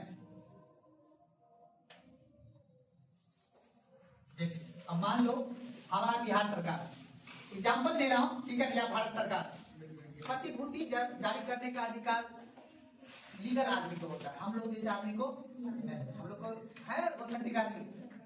आपने देखा होगा आपका जो ऑफर लेटर होता है, जब सरकारी नौकरी आप लोग कर लीजिएगा, आपको मिलेगा एक ज्वाइनिंग लेटर। क्या मिलेगा? उस ज्वाइनिंग लेटर के आधार पे आपको क्या मिलेगा? ऋण। जाता ना क्या हम बिहार पुलिस बन गए, हमको क्या मिलेगा? बैंक से लोन। क्या मिलेगा? उस पैसे को हम खरीदेंगे जमीन। क्या खरीदेंगे? जमीन। उससे तो आपको ऋण किस में मिला? आप सिक्योरिटी जो ऑफर लेटर मिला ना, सरकार ने आपकी जिम्मेदारी उठाया कि अब होगा आपको 60 कोई टेंशन नहीं। आपको एक मिला होगा ज्वाइनिंग लेटर। उस ज्वाइनिंग लेटर का मतलब है वो आपका क्या है, सिक्योरिटी है कि अब आपको भाई इतना का वेतन मिलता रहेगा। उसी सिक्योरिटी वाला कागज के आधार पे बैंक वाला आपको क्या देगा, लोन या ऋण देगा, ठीक है ना। इससे आप अपना काम कीजिएगा। तो हम लोग के पास अभी कुछ, हम लोग के पास क्या दुकान होगी बस है ना, या कागज होता है, तो उस हिसाब से हम आदमी संगाड़ में बात ना आगे बढ़े। आप मुख्य रूप से समझ में आ गया सिक्योरिटी। अब देखो ये ध्यान समझना, सरकार क्या करता है, सरकार देखता है अच्छा अब बाजार में, मैसूर बाजार में सबके पास पैसा आ गया है, अब हम क्या करेंगे। देखो कोई अमीर आदमी होगा क्या कर देगा, मॉल नहीं है, सिक्योरिटी समझना है ना। सरकार बोलेगा तो श्याम से यहाँ का कोई एक आदमी, मान लो कि कोई बड़ा जमींदार है, क्या है ध्यान से देखो कैसे यूज होता है शेयर बॉन्ड। अब कोई जमींदार आदमी वो बोला कि हम एगो सरकार से लेंगे अप्रूवल, सरकार से अप्रूवल एक संस्था खोल लेगा, सरकार संस्था खोल के कोई एगो डॉक्यूमेंट बनाएगा और लेटर पैड, ठीक है, लेटर पैड पे बना रहेगा कि इसका दाम, इस कागज का दाम, सरकार में से स्टाम्प पेपर देखे हो, सरकार में स्टाम्प पेपर है ना, उसी तरह कौन मान लो निजी आदमी, ध्यान समझना पूंजी को कैसे एकत्रित किया जाता है। अब इस निजी आदमी बोला मेरा जो कागज खरीदेगा ना, वो कागज का भी दाम कितना है 10,000, कितना रहेगा 10,000। लेकिन इसको एक साल के बाद जो अगर कोई बेचेगा ना, इसका दाम रहेगा मान लो 20,000, कितना रहेगा। आदमी बोलेगा अरे खरीद लेते एक साल में 10,000 बच जाएगा, ये कागज क्या हो जाएगा, बिकने लगेगा डेढ़ के। अब जब बिकेगा तो इस व्यक्ति के पास अब क्या आ गया, पूंजी आ गया, बहुत सारे रुपया आ जाएंगे। इसने सिर्फ क्या लगाया, एक कागज, और उस कागज का नाम क्या था, प्रतिभूति। अब उस प्रतिभूति का दाम कितना रखा था। अब इन्होंने कहा कि हम एक साल के बाद जो प्रतिभूति बेचेगा, जो यही प्रतिभूति जो बेचेगा, ठीक है ना, अब मेरे पास बेचने आ जाओ तो हम उसका दाम कितना देंगे 20,000। अब बताओ ये बहुत आदमी बेच लिया, अब इसके पास पूंजी आ गया, क्या आ गया, इस आदमी के पास पूंजी आ गया। अब यहाँ क्या खोल लेगा, उद्योग, क्या खोल लेगा, उद्योग खोल के खूब पैसा कमाएगा एक साल में, कमा के फिर यही प्रतिभूति, तब तक इसका दाम कितना हो गया 20,000, फिर वो उसी सब को खरीद लेगा, फिर 5 जला कर फेंक देगा, काम खत्म। अडानी सब जो अपना शेयर मार्केट में जो बॉन्ड बेचता है, कैसे अपना शेयर पहले ऑथेंटिसिटी लगा दे, हाँ भैया हम इतने बड़े मालिक हैं देश का, है ना, उसके बाद अपना एक कागज बना ले, शेयर बना ले, उस शेयर को बेचते हैं और हम जिस आदमी खरीदते हैं उसको, शेयर को खरीद के रख लिए, जब देखेंगे अच्छा महंगा हो गया शेयर, अब बेच देते हैं, 20,000 फायदा हुआ, 10,000 फायदा हुआ, वो क्या फायदा 2 महीने 3 महीने, उन लोग का शेयर बहुत बढ़ता घटता है, ठीक है ना, तो डेली बेसिस पे होता है। हम यहाँ एग्जांपल दिए साल का ना, तो डेली बेसिस पे हो सकता है। मान लो एग्जांपल के तौर पर बाइस्कूट में एक आदमी बोले कि मेरा अगर ये कागज खरीदिएगा तो अगले 5 दिन के बाद आपको इसका 2 रुपया मिलेगा, क्या उसका कागज नहीं बिकेगा, बिकेगा। भाई 5 दिन के बाद 2 रुपया, 100 रुपया में कागज दीजिए, अगला 5 दिन के बाद आएगा 200 रुपया, अब एक दिन में जमा करके रख लिया रुपया, उसके बाद वो फिर लगा दिया शेयर मार्केट पैसा, सट्टा में लगा दिया IPL में, अब एक के दिन में जीत लिया 100 रुपया। यहाँ हमें समझना क्या है, क्या समझना है, जो पढ़ा लिखा आदमी है उसे पता है नहीं कैसे दुनिया में राज करना है, तो वो अभी जो अडानी साहब का प्रतिभूति में हम लोग अभी रिस्क नहीं लेते, तभी हम लोग अभी विद्यार्थी हैं, प्रतिभूति हम लोग को बन पाया है, हम लोग का सिक्योरिटी कुछ बन पाया है, अगर नौकरी लोगे तब जाकर आपका सिक्योरिटी बनेगा, नहीं तो ऐसे बनने वाला कोई जुगाड़ नहीं है। आप नौकरी लीजिए, आपका सिक्योरिटी देगा, आपका ऑफर लेटर वही जॉइन लेटर, उसी का नाम पे बैंक वाला बोलेगा अच्छा हुआ तुम्हारे पास कितना टैलेंट है कि तुम 50,000 कमा सकते हो, कितना लोन चाहिए लो, उसी के हिसाब से लोन देगा, ताकि आपसे फिर वो समझाने बात को, इसी को बोलते हैं सिक्योरिटी, समझाने बात को ना, प्रतिभूति लिखेगा। तो क्या कर सकते हैं, वैसा दस्तावेज या वैसा वस्तु जिससे पूंजी को क्या किया जाता है, एकत्रित किया जाता है, अर्थात पैसा को क्या किया जाएगा, जमा किया जाएगा, एकत्रित किया जाएगा। लिखेगा बाद में लिखेगा, यह प्रतिभूति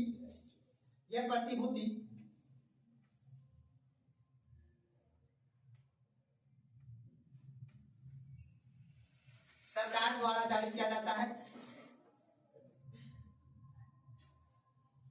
यह प्रतिभूति बात नहीं, यह प्रतिभूति सरकार द्वारा जारी किया जाता है, जिससे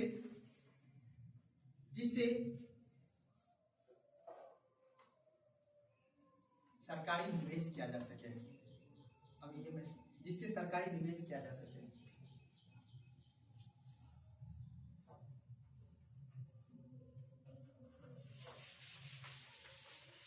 जिससे सरकारी निवेश किया जा सके। देखो कैसे, मान लो कि अभी कोई तुम लोग में से कोई पैसा वाला बन जाओ, कल को IAS ऑफिसर बन जाओ, ठीक है।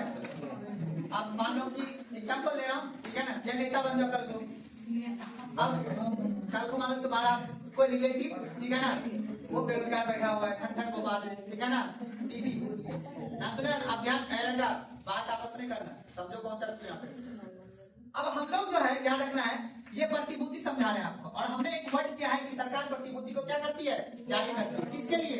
निवेश के लिए। किसके लिए? निवेश को प्रोत्साहन करने के लिए वो क्या करेगा बाबू? प्रतिभूति जारी करेगा। अब बताओ, सरकार बोला कि देखो बाबा, जिस किसी के पास पैसा है वो आओ और इस मेरा प्रतिभूति को क्या करो, सिक्योरिटी करो। अब ये प्रतिभूति मान लो ये 100 करोड़ का, कितना का है बाबू? 100। अब यहाँ अब बोला कि जो इस प्रतिभूति को खरीदेगा अगले 10 साल के बाद उसको मिलेगा 150 करोड़। कितना मिलेगा? 150। आदमी पढ़ा लिखा आदमी CBSE का कितना फायदा है, क्या करो। अब भाई इसका सिक्योरिटी कागज बहुत बिक गया, अब सरकार के पास बहुत पैसा, करोड़ों पैसा हो गया, 5000 करोड़ हो गया। कितना हो गया? सरकार बोला बनाओ एक पुल, कहाँ पे? बेगूसराय में। कहाँ बनाओ? ठीक है, बेगूसराय पुल बनाएगा या कहीं भी पुल बनाएगा। अब ये पुल ध्यान समझना, ये जो पुल बन गया, अब इस पुल पे कौन चलेगा? हमने जैसा आपने जैसा पटना में गंगा मैदान पे पुल बना हुआ ना, मोकामा पे पुल इसी मॉडल से बना हुआ। आप ध्यान समझना, सरकार बात नहीं, सरकार ने प्रतिभूतियां जारी करके क्या किया? पैसा जमा किया किसी पब्लिक से, जमा करके क्या बना दिया? पुल बना दिया। अब इस पुल पे हम जैसे आदमी चलेंगे तो उस पे चढ़ने से पहले क्या देंगे? उस जमा रुपया कर करके जो हमने वादा किया था कि 10 साल के बाद हम कितना लौटाएंगे? 150 करोड़। बन गया। तो कहने का मतलब अगर देश में पब्लिक के पास ज्यादा पैसा है तो उस पैसा को सरकारी प्रतिभूतियों को बेच के निवेश को बढ़ावा दिया जाता है। क्या किया जाता है? निवेश। अब मतलब सरकार के पास पैसा नहीं था, सरकार ने 1 करोड़ रुपया लगा, लेकिन सरकार ने क्या किया? निवेश किया। यहाँ पे पैसा क्या किया? निवेश। अब यहाँ सरकार क्या कमाएगी? पैसा कमाएगी।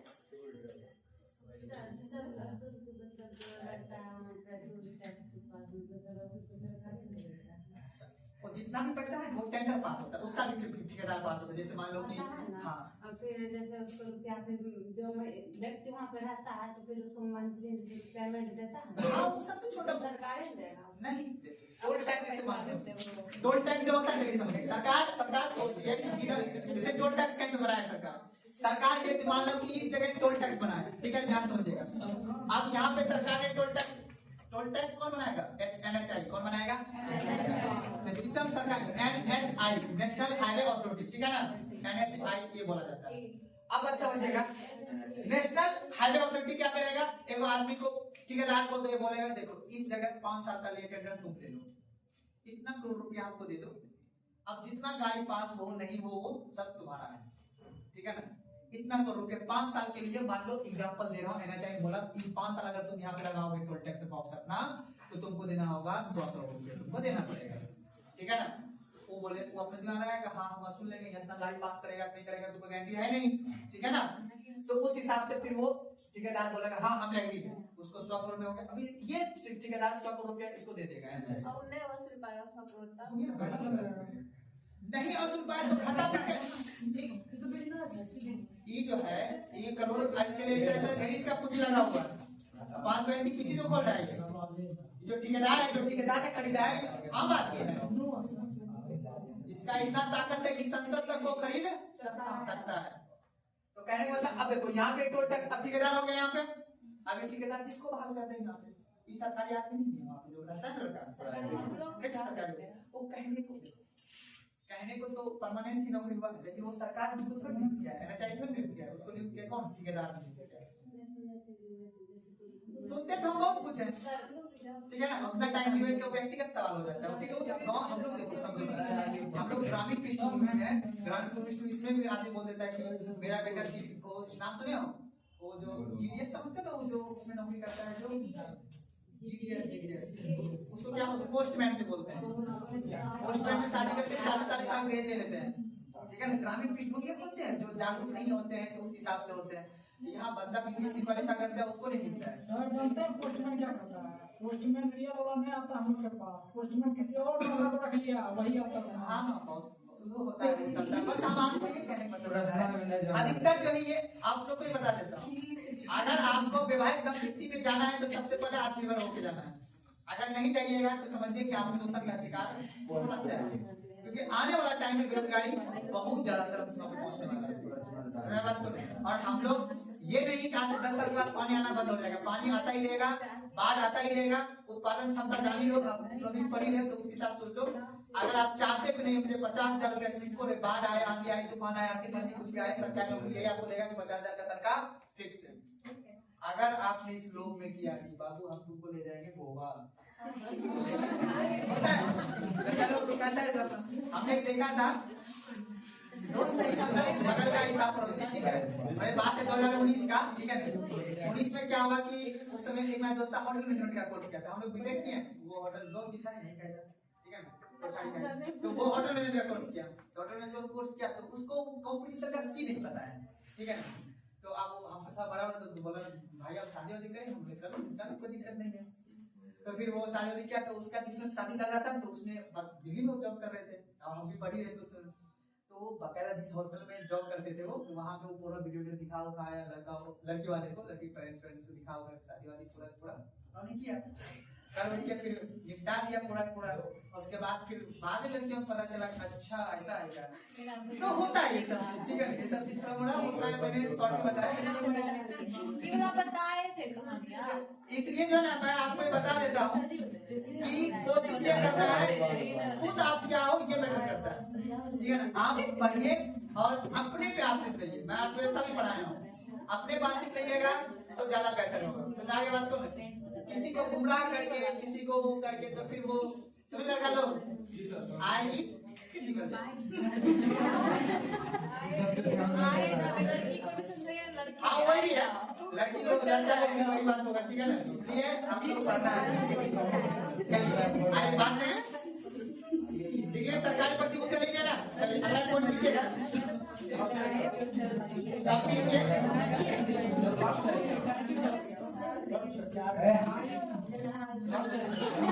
बात नहीं लिखिएगा। रेपो रेट के प्रभाव, काफी लिखिए, रेपो रेट के प्रभाव, रेपो रेट के प्रभाव, रेपो रेट के प्रभाव।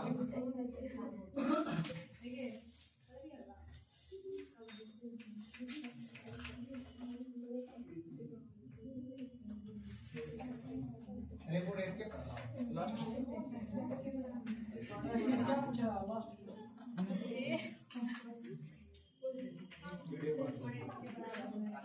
डायग्राम बना, छोटा सा डायग्राम बना लीजिएगा।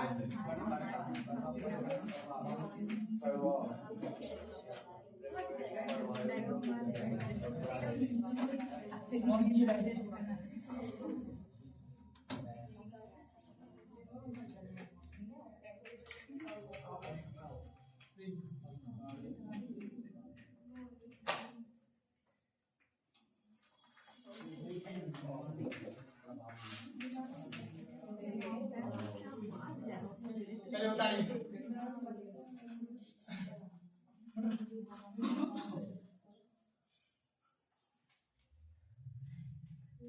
एक आदमी टाइम बता दीजिए। 35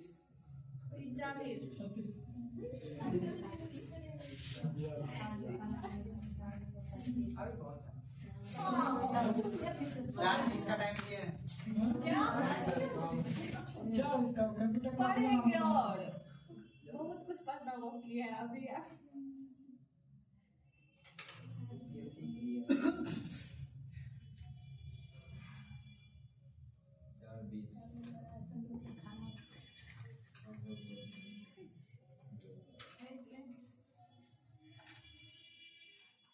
इन लोग को ध्यान रखने का अल्पकालिक आरबीआई देगा, ठीक है।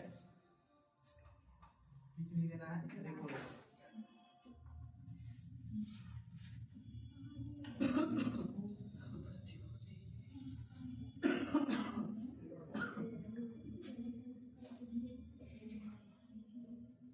समझा समझाया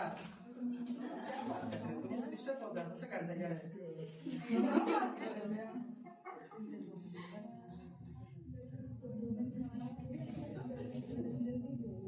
अगर सर दीर्घकालीन लोन मिलेगा तो क्या होगा? हाँ वो भी आगे सब दीर्घकालीन लोन देने का प्रावधान सिर्फ बैंक रेट पे है वो आगे समझाएंगे बैंक रेट पढ़ाएंगे ना उसमें दीर्घकालीन लोन दिया जाएगा लॉन्ग टर्म के लिए और यहाँ पे किस टर्म के लिए शॉर्ट टर्म के लिए चलिए अब यहाँ देखिए समझिएगा यहाँ पे अब बात नहीं करना है समझना है अब जो प्रभाव जहाँ पे लिखा है ना वहां से सीधे नीचे लाइए ऐसे करके जैसे डायग्राम बना रहे हैं वैसे बनाना है सही है जगह ठीक है ना और डायग्राम बना के लिखना है सीधा डायरेक्ट लिखेगा रेपो रेट इधर वृद्धि होने पर क्या प्रभाव पड़ेगा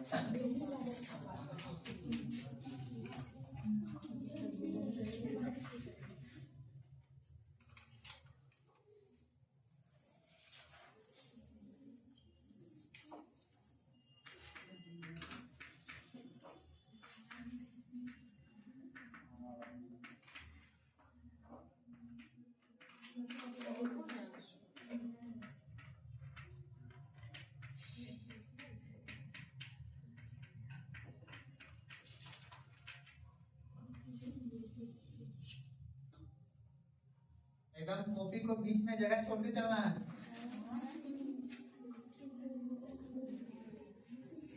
दोनों सिरा पे लिखना है इधर और हाँ कुछ ना हो जाएगा बाबू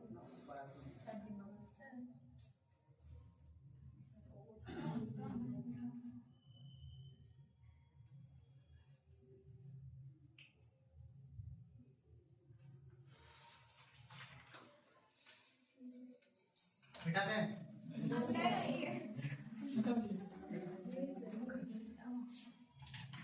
आशीष जी लिख लिए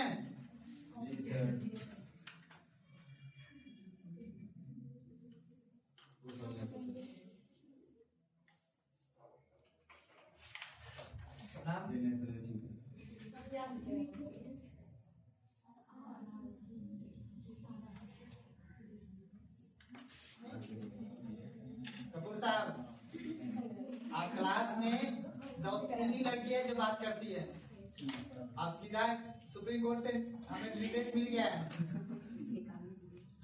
सीधा क्लास में बात नहीं करना और दूसरे को देख दूसरा आपसे जो बात कर रही है समझिए वो पढ़ने में तेज है आप समय अगर दे रहे हैं तो समझे बेवकूफ आप हैं क्योंकि वो आपसे 3 साल आगे है और 3 साल में जब तक कमीशन आप निकालने वाला भाई देखिए हम बोले हैं पहले भी यहाँ पे सिर्फ ज्ञान चलता है प्रॉफिट और लॉस इंटरेस्ट का सिर्फ फायदा उठाइए इसके अलावा कुछ नहीं है आप अगर जिससे बात करते हैं ना वो आपसे 3 साल आगे है और आप अगर फालतू टाइम में अपने बात कमाया वो तो 4 का फालतू बात कीजिए और आप पीछे रह रहिए समझे यही सच्चाई है इसीलिए जो पढ़ने में कमजोर है मैं उसको रिक्वेस्ट करके बोल रहा हूँ अगर चाहते हो ना कि सफलता ले तो बाबू सिंपल सी बात है बी डिसिप्लिन डिसिप्लिन का एक रूल है कि सिर्फ बात करना है पढ़ाई वाला दोस्त से अगर वो नहीं कर रहा है तो उससे बात नहीं की उसका नंबर ब्लॉक कीजिए सीधे निकलो यहाँ टाइम सबका नंबर ब्लॉक हो जाएगा एक बात गारंटी है ना इसीलिए ऐसा अभी करना पड़ेगा नहीं तो फिर समझे ना कपूर साहब तुम भी लड़की समझे नहीं इसीलिए बात नहीं करना है क्लास अभी नहीं अभी लिखना है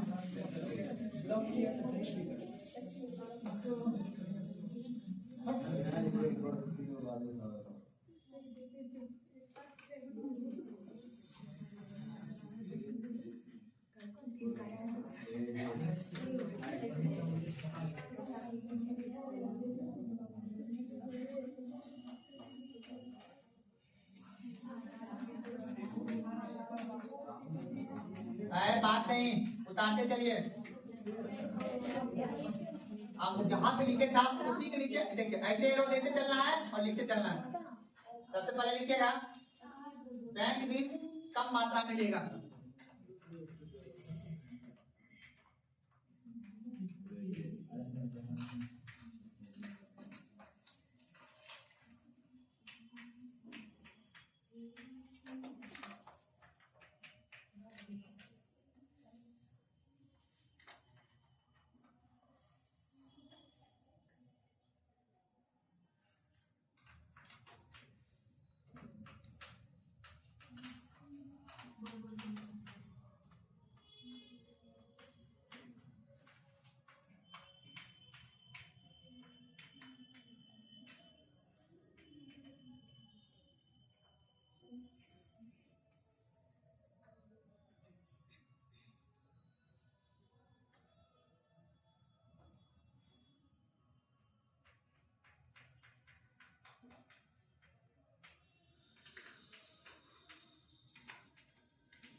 तो छूट भी है। कुछ छूट भी है, देखा जाए। लास्ट में क्या देखें सर? मुद्रा स्थिति नियंत्रण होगी क्या?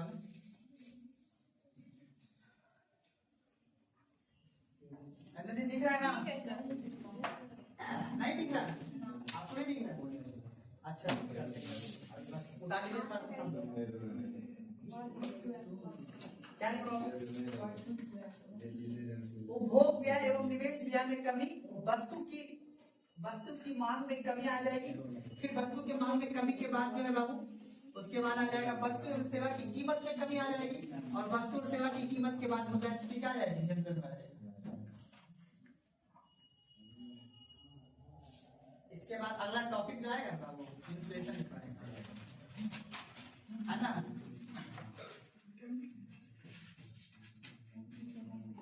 देखना क्या क्या है, गड़बड़ सड़बड़ तो बता देना।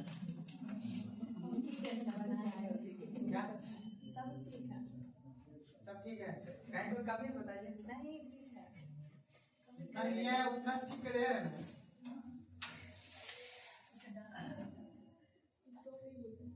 चलिए आइए अब उतारिए। अब देखो यहाँ पे दिमाग का नस को थोड़ा सा बढ़ाना है। मुद्रास्फीति नियंत्रण। अब प्रशांत देखो, तुम जो सवाल पूछे थे यहाँ देखो जवाब है। अब हमने आपको एक जो आपने किया था कि सर अगर अल्पकालीन हो जाए तो आपने यही बोला था, दीर्घकालीन हो जाए तो वही हमने यहाँ पे लिख दिया है, बस आपको समझना है। अगर बैंक रेट रेपो रेट जो है क्या हो जाए, वृद्धि दर जो है ना उसकी रेट जो है वो क्या हो जाए, बढ़ा दिया जाए। यानी बैंक रेपो रेट की जो दर है उसका क्या कर दिया, बढ़ा दिया। चाहे रेट बढ़ा दे चाहे ज्यादा दिन के लिए बढ़ा दे, बात एक ही है। समझ में आता है ना। अगर मान लो एग्जाम्पल दे रहा हूँ कि अभी रिवर्स रेट रेपो रेट जो है 5% है, ये बढ़ा के कितना कर दिया 10%। एग्जाम्पल दे रहा हूँ, ठीक है ना, बस सिर्फ एग्जाम्पल, डाटा देखना नहीं है। रेपो रेट का प्रभाव क्या पड़ता है? आपने पढ़ा कि रेपो रेट वह दर होता है जिस पर आरबीआई कॉमर्शियल बैंक अर्थात वाणिज्यिक बैंक को जिस ऋण पर यानी जिस रेट पर अल्पकालीन समय के लिए जो ऋण देता हो वो क्या कहलाएगा, रेपो रेट कहलाएगा। यही आपने लिखा था ना। और ये रेपो रेट के बदले में वाणिज्यिक बैंक आरबीआई को प्रतिभूति देता है, सिक्योरिटी देता है। यहाँ तक कोई दिक्कत नहीं है। अब बात एक सवाल है कि अगर रेपो रेट का क्या प्रभाव पड़ता है हमारे दैनिक जीवन पे, तो उसमें है कि अगर हम दो तरह समझेंगे। अगर रेपो रेट को बढ़ा देंगे तो क्या प्रभाव पड़ेगा, और रेपो रेट की दर को घटा देंगे तो क्या प्रभाव पड़ेगा। तो रेपो रेट को अगर वृद्धि करने पर जो बैंक है, कौन बैंक, वही कॉमर्शियल बैंक, वाणिज्यिक बैंक में लिखे थे ना, वो वाणिज्यिक बैंक को क्या मिलेगा, ऋण ज्यादा मात्रा में मिलेगा या कम मात्रा में मिलेगा, कम मिलेगा वो ऋण। अगर आरबीआई जो है, ध्यान से बताइए, ये जो आरबीआई है ये जो इसको ऋण दे रहा है तो ये ऋण का रेट बढ़ा के दे रहा है, ये क्या ज्यादा लेगा, ये तो कम लेगा, ठीक है ना। ये कॉमर्शियल बैंक ये कम लेगा, तो क्या हो जाएगा, अगर वो इंटरेस्ट रेट अर्थात रेपो रेट का दर वृद्धि है तो बैंक क्या लेगा, वो कम मात्रा में ऋण लेगा। जब बैंक ही कम मात्रा में, ये जो बैंक है ये कम मात्रा में ऋण लेगा, आप बताए बैंक के पास पैसा ज्यादा रहेगा या कम रहेगा, कम रहेगा। तो बैंक के पास तरलता में क्या आ जाएगी, कमी आ जाएगी। समझ बात को अब जिसको समझा पूछना, यही है मेन टॉपिक, यही है। उसके बाद सब आसान है, मतलब 2 दिन के बाद से बैंक के पास क्या आएगा, तरलता में सवाल पूछेगा, बैंक के पास तरलता में कमी कब आएगा, रेपो रेट के बढ़ाने से या घटाने से, उसके बाद वही बैंक के पास, मैंने लिख दिया वाणिज्यिक बैंक, वाणिज्यिक बैंक के पास अपने ब्याज दरों में क्या करनी होगी, अगर इससे जबरदस्ती और कोई आप नहीं कर सकते, आपको लोन दीजिए तो ये क्या करेगा, ब्याज दर को बढ़ा के लोन देगा, क्योंकि उसके पास तरलता क्या है, कम है, उसके पास पैसा क्या है, कम है। लेकिन तब पर भी अगर कोई उससे लोन मांगने के लिए आ रहा है तो इंटरेस्ट रेट को क्या करके देगा, तो आपको याद रखना है, जब बैंक के पास तरलता कमी रहता है तो अपना ब्याज दर को क्या करता है, अब याद रखना।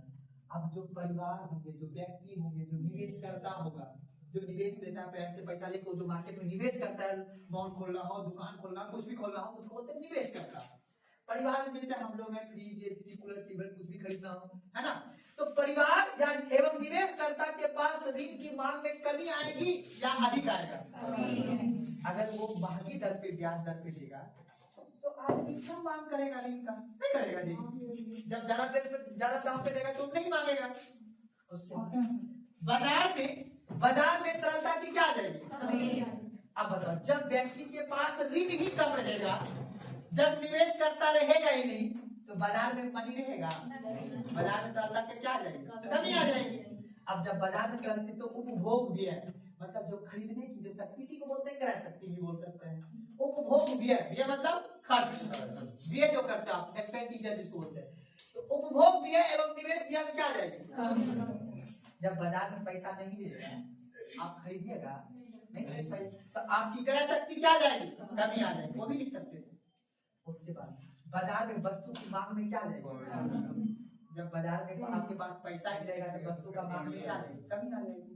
और उसके बाद वस्तु एवं सेवा की कीमत में क्या आ जाएगी, नहीं आ जाएगी। आप उससे मुद्रास्फीति क्या आ जाएगी, दिक्कत है। अब एक चीज और इमेजिन करो, अगर हम ये रेपो रेट को क्या कर देंगे, कम कर देंगे, तो क्या प्रभाव पड़ेगा। क्या करना है,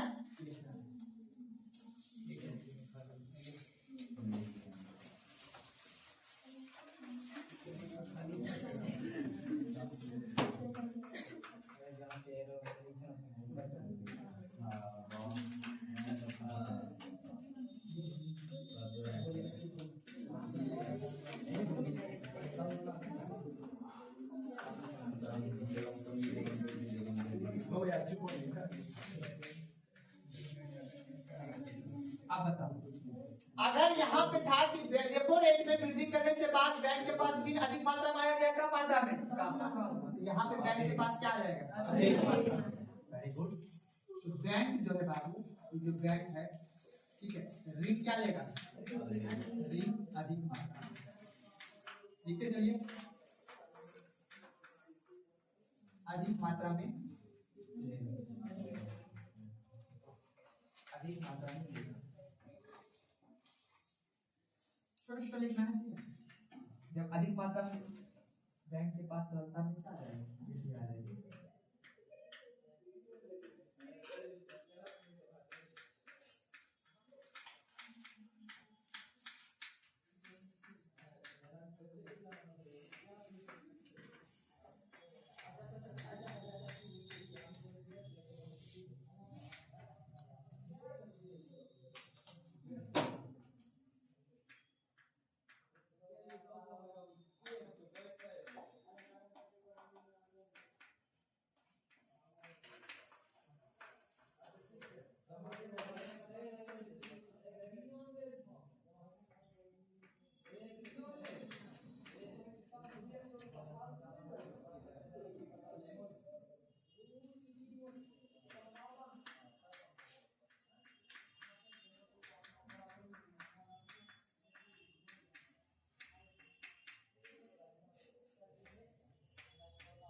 बातें करना।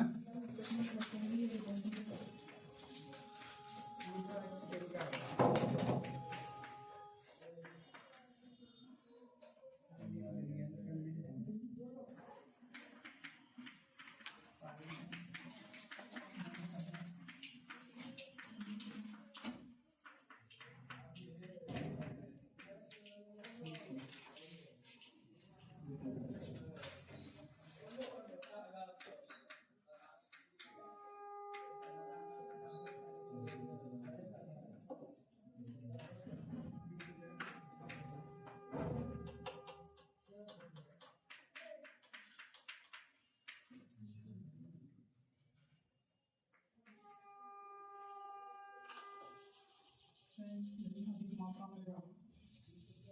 मुद्रा स्थिति में क्या हुआ इधर वाला मुद्रा स्थिति में क्या हुआ वही बता अगर लिख नहीं आता मुद्रा अब स्थिति नियंत्रण हो जाएगा। मुद्रा अच्छा मतलब कम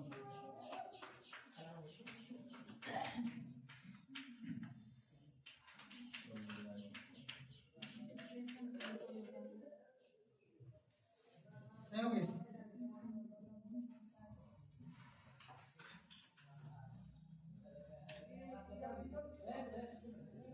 कल जो पूछेंगे सवाल जो नहीं बताइएगा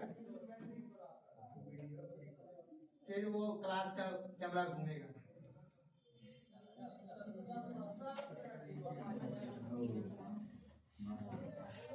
आपने सही से नहीं उतारा, फ्रेश पे नहीं उतारते आपने, घर पे जाकर उतार लीजिएगा, ठीक है। यहीं से क्वेश्चन पूछेगा बाबू, यहीं से पूछता है एग्जाम में। ये क्वेश्चन जिससे पूछेगा ना, ये का क्वेश्चन उसी बच्चा से बनेगा जो 4-5 साल कंपटीशन को दिया होता है, याद रखिएगा। नहीं है तो जब हम क्वेश्चन देंगे सोल्व करने के लिए तो आप उस भैया से पूछना जो भैया पटना में 5 साल से पढ़ रहे हैं। क्या मानते हैं इस बात को आप? जी सर। क्योंकि यहाँ से जो क्वेश्चन कहाँ से बनेगा कोई गारंटी नहीं है, सही है ना।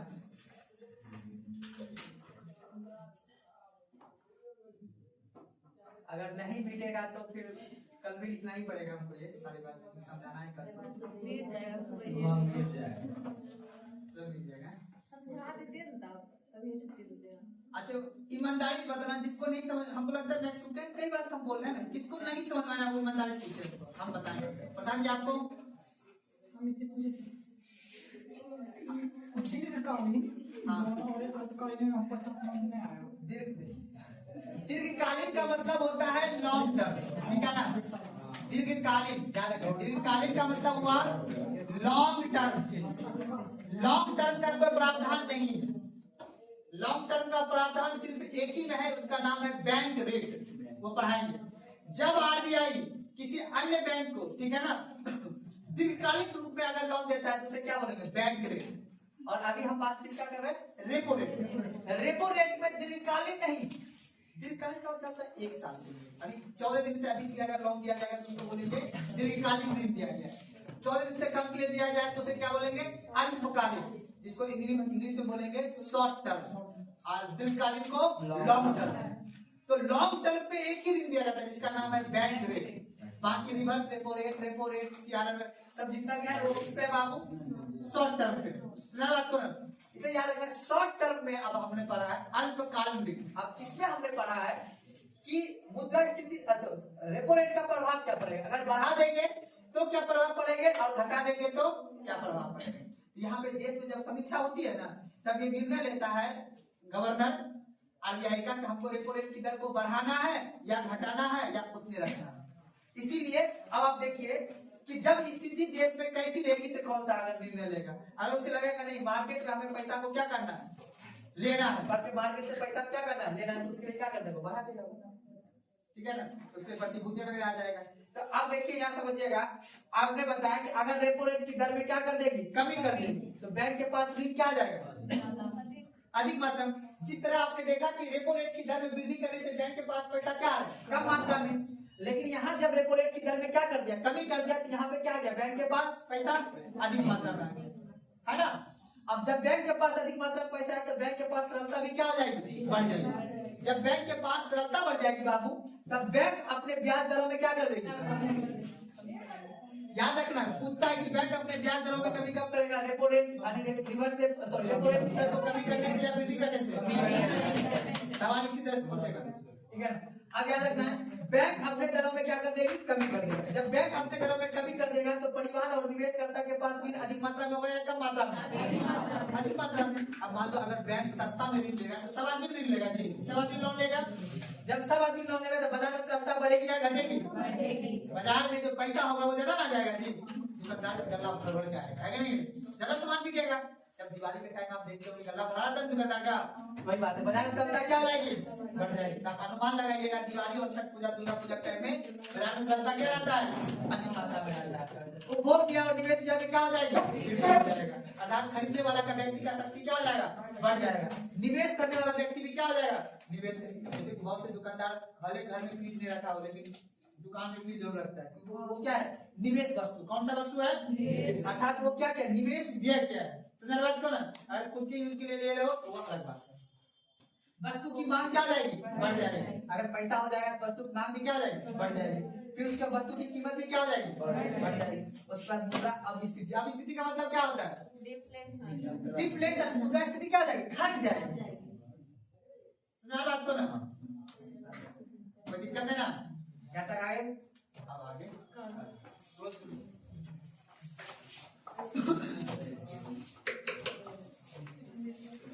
अब गवर्नमेंट रुकिएगा।